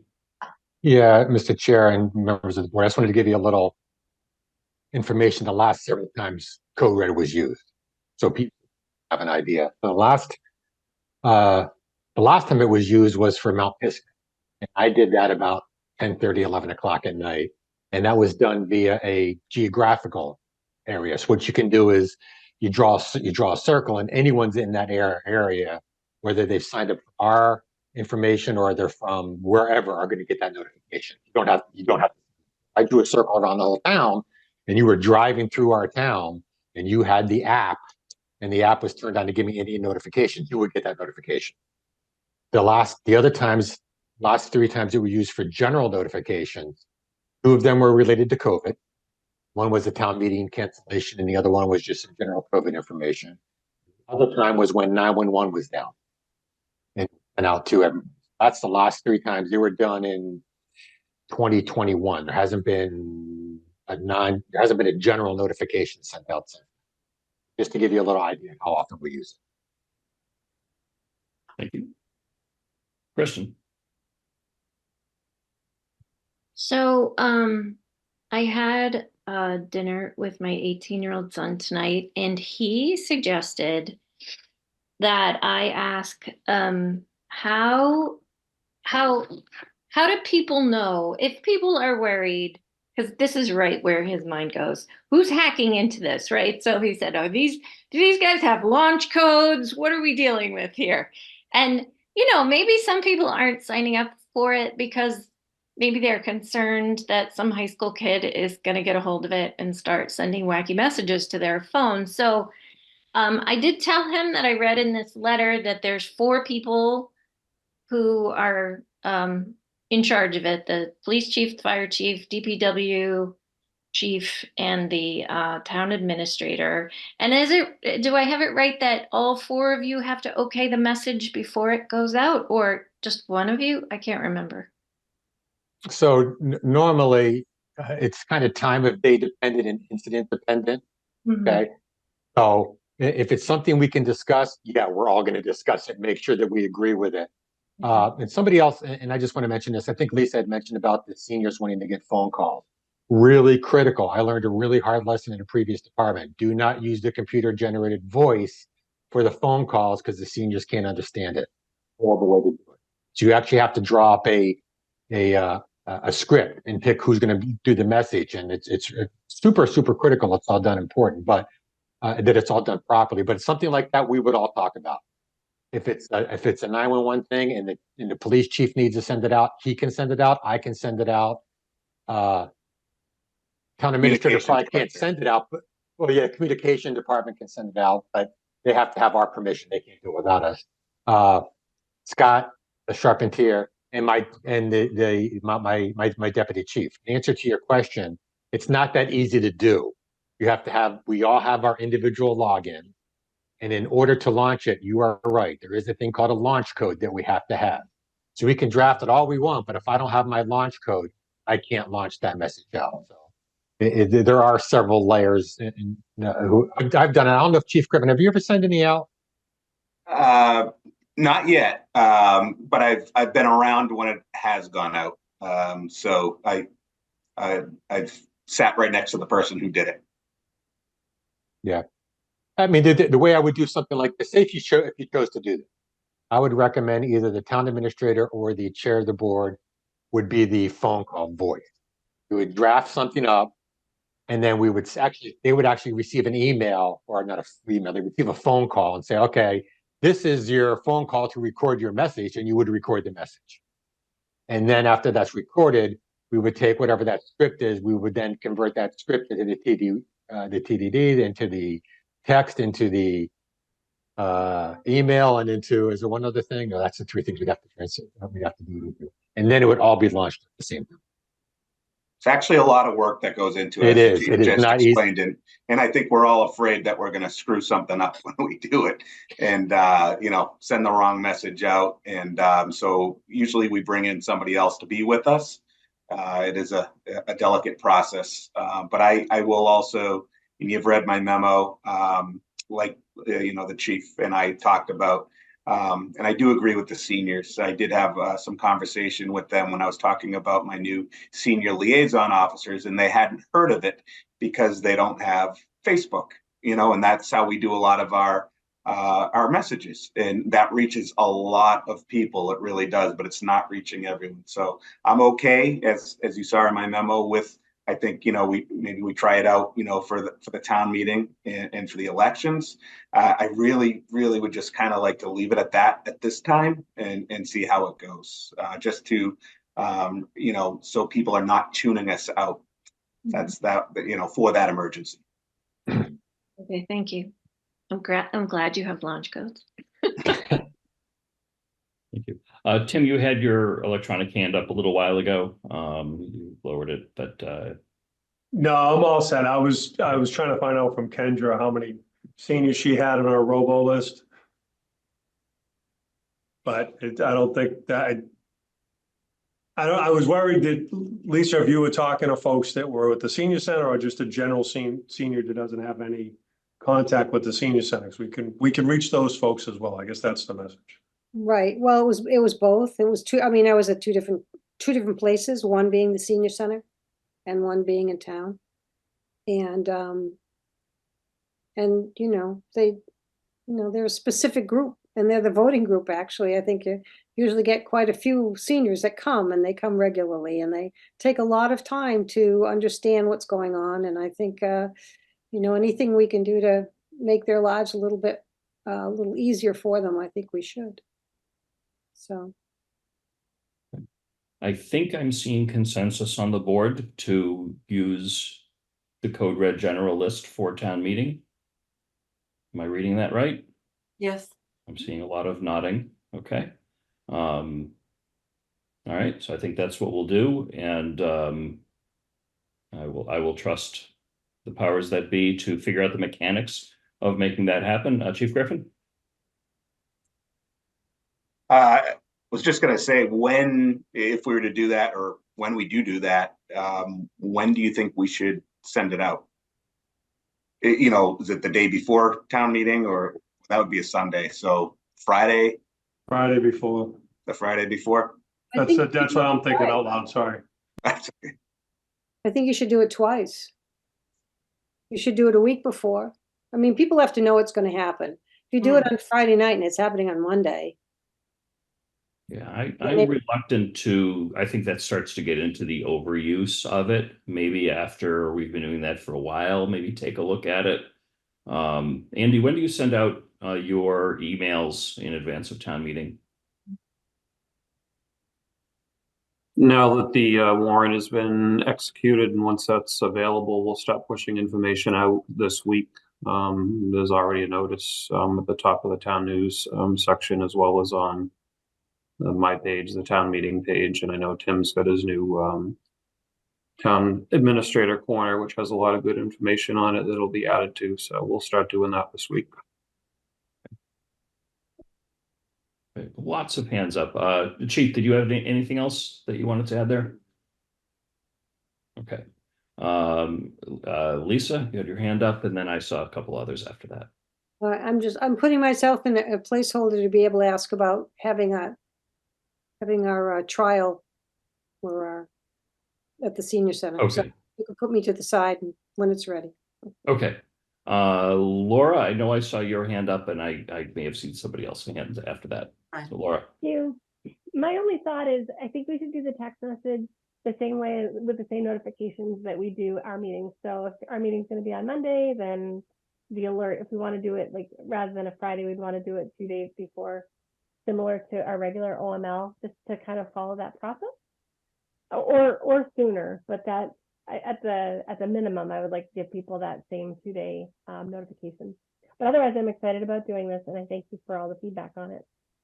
So Laura, so are you okay then with the Friday before the Monday town meeting as being a day to send it out? Or do you think you want it sooner than that? Do we usually put the announcement on Thursday for our meeting and then packets on Friday? Yeah. So yeah, the posting would need to be Thursday. I'm fine with the Thursday before. Tim, does that work for you? That's fine. Okay. All right. I saw another hand up before. Julianne, I didn't remember where it was because everyone's bouncing around tonight. I don't know why that is. So I want to go back to what Kristen said about people need to be reminded in different ways frequently. And I think that we should leave it up to the chiefs to discuss when the superintendent is going to send out his email, if he's going to, and Andy to see when he's going to send out his information. And it should be staggered in a way that people receive the information in a timely way. I think that's a good idea. That's some coordination that I would leave that up to staff to attempt to do. Coordination, that's the word I should have used. Yeah. Thank you. Yeah. Okay. Any other comments or questions on the code red part? Is everyone okay with the Thursday before the Monday town meeting for this going out? And thinking ahead to the election, do we want to also say the Thursday before the Tuesday election? Just to get that into the calendar. So we just say we do it Thursdays. That works for me. Okay. All right. So we've got those two on the books. Again, I will leave it to the Andy. I was just going to suggest for the election where early voting will start the Monday before, it may make sense to do the notice and incorporate that into it, but we can certainly discuss that amongst staff going forward, but getting the notice out will be helpful. Just, yeah, I sometime before the election, maybe come back with a recommendation on when to do that. That's good information. Any other comments or questions on the code red? All right, so for town meeting, we're going to do a code red to the general list on the Thursday before town meeting. Everything else is left up to others. And Lisa, did you have something on your mind about the senior center? Yes, I do. Thank you, Andy, for being here. And your tan looks lovely. So we had talked while you were on vacation about having a type of a mock town meeting at Senior Center. A couple of seniors had approached me about it because even giving them a little bit of a going back onto the internet and getting information is not as easier for them as it is if we could have like a time set aside. I did talk to Kendra, which we'd have to work out with her, but that we would have this meeting so that people could ask questions if they wanted to ask questions, just to go through it, and also to experience the electronic voting so that they have some sense of comfort with that before town meeting. And I think Mitch had said that he wanted to leave that up to, was it staff? Was it Fred and Andy, or what did you say when we discussed that before? Do you remember? I don't remember exactly, but I think it's a good idea to, if we get the equipment in enough time, to do a little run through at the senior center. I think that's a good place for that. Andy, what's the status on the equipment? I don't have a delivery date yet. I actually reiterated that request to the vendor today, so I should have a firm date, I would hope, by tomorrow or the next day. We do have a test kit currently in our possession, so that could be utilized for a potential demo. I had some conversation with Fred George, the moderator, about the proposed mock town meeting, or whatever you wish to call it, at the senior center, and he indicated he'd be willing to participate. I'm sure we can figure out something that would work, that would benefit those folks, to give them an idea of both what's on the warrant and also how the town meeting electronic voting devices will work. So we're starting to put some information out to the public this week on those as well. And we'll try to make people aware ahead of time on how that's all going to happen. There'll be a video done by cable as well this week. We'll explain that process. So that's in the works. Excellent. And how much time do we have before the meeting now? Do we have like 4 weeks, 3 weeks? 3 weeks. 3 weeks from today. 3 weeks from today. So we could, at the latest, I guess 1 week, we could do it by 1 week from the meeting. At least I guess we'd have to notify them. We'd have to work with Kendra deciding on what day was available. Somebody had mentioned Tuesday night, where they have a Tuesday night open, but I don't remember who mentioned that to me. But something that would, set aside a couple of hours, because you got to get people there, and then you have to do what you need to. And daytime, they're most busy. That's when that place is hopping. So that would be my thought. But again, my preference is to leave it to Andy and Fred as the people that run town meeting to figure out the timing. And I know Andy speaks, I'm sure, with Kendra frequently about a number of things, and getting the time sorted out is the easy part. Yeah, because she's ultimately the person making that choice, so. Yeah. I happened to be speaking with Kendra today about a couple other things, and she mentioned that they've had 100, 110 people consistently for lunch each day. So it's been super busy. So maybe something right after lunch would make sense to try to get the best attendance possible. So we can certainly work on that. Great. Thanks a lot. Okay, Tim.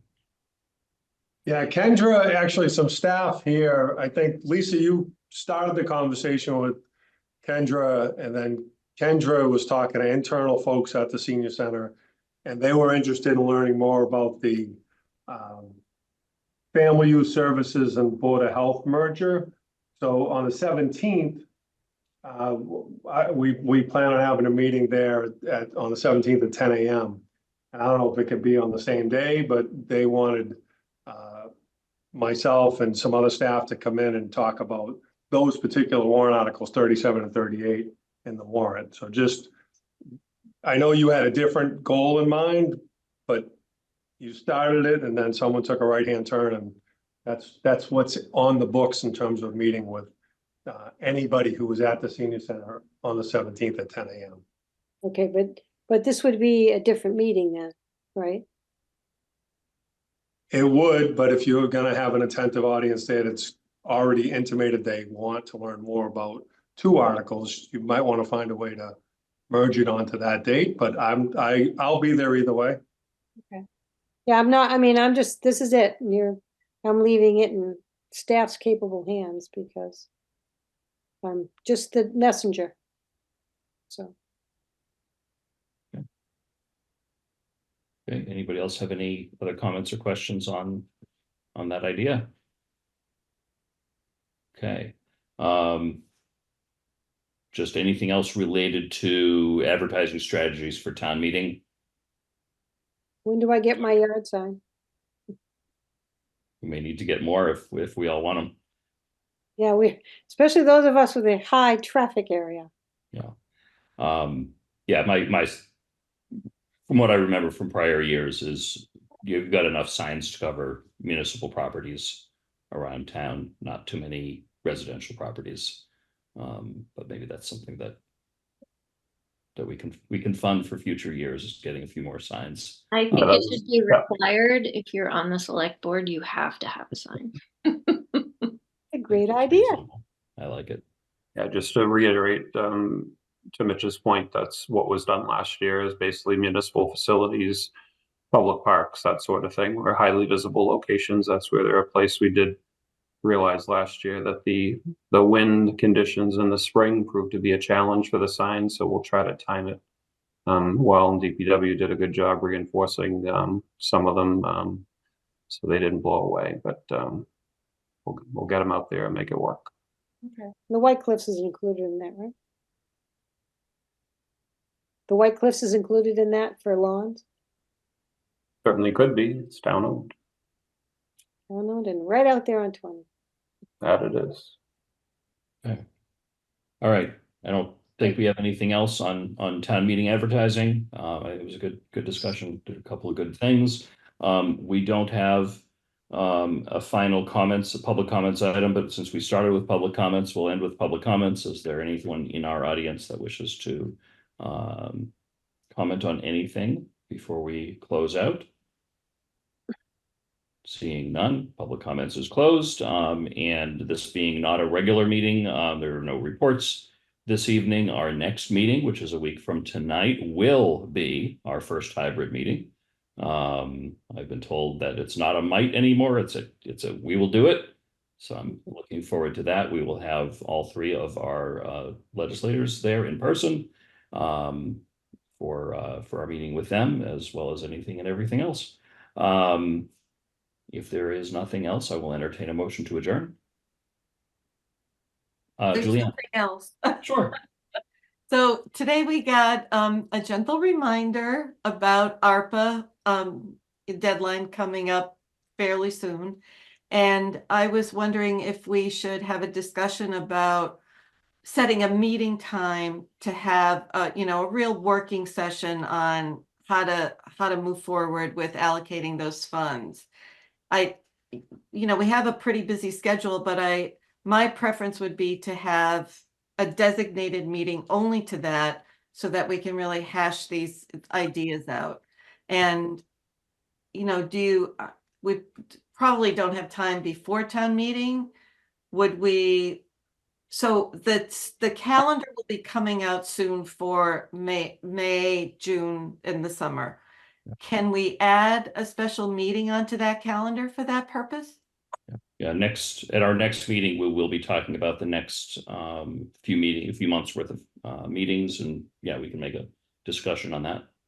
Excellent, thank you. I think that's a good idea. I'll put you on the spot, Julianne. Have you completed the list of all the public input items that you were working on a while back? Well, I have the whole list. I don't know how nicely you want me to package it. But it will be ready whenever you tell me to have it ready. Okay. Sounds great. Okay, there being nothing else, assuming there's nothing else, is there a motion to adjourn? Mr. Chair, I make a motion to adjourn. Second. Motion made by Laura, seconded by Julianne to adjourn. All those in favor, Laura? Aye. Julianne? Aye. Lisa? Aye. Kristen? Loki and I vote aye. Thank Loki Sorry. for joining us this evening. You're so not nice. I I did feed him dinner, I swear. I also vote aye. The vote is unanimous in favor. We are adjourned 9:18 p.m. Thank you very much, Thanks, everyone. everyone. Good night. Thank Good you. night. Bye. Bye. Thank you. Thank you.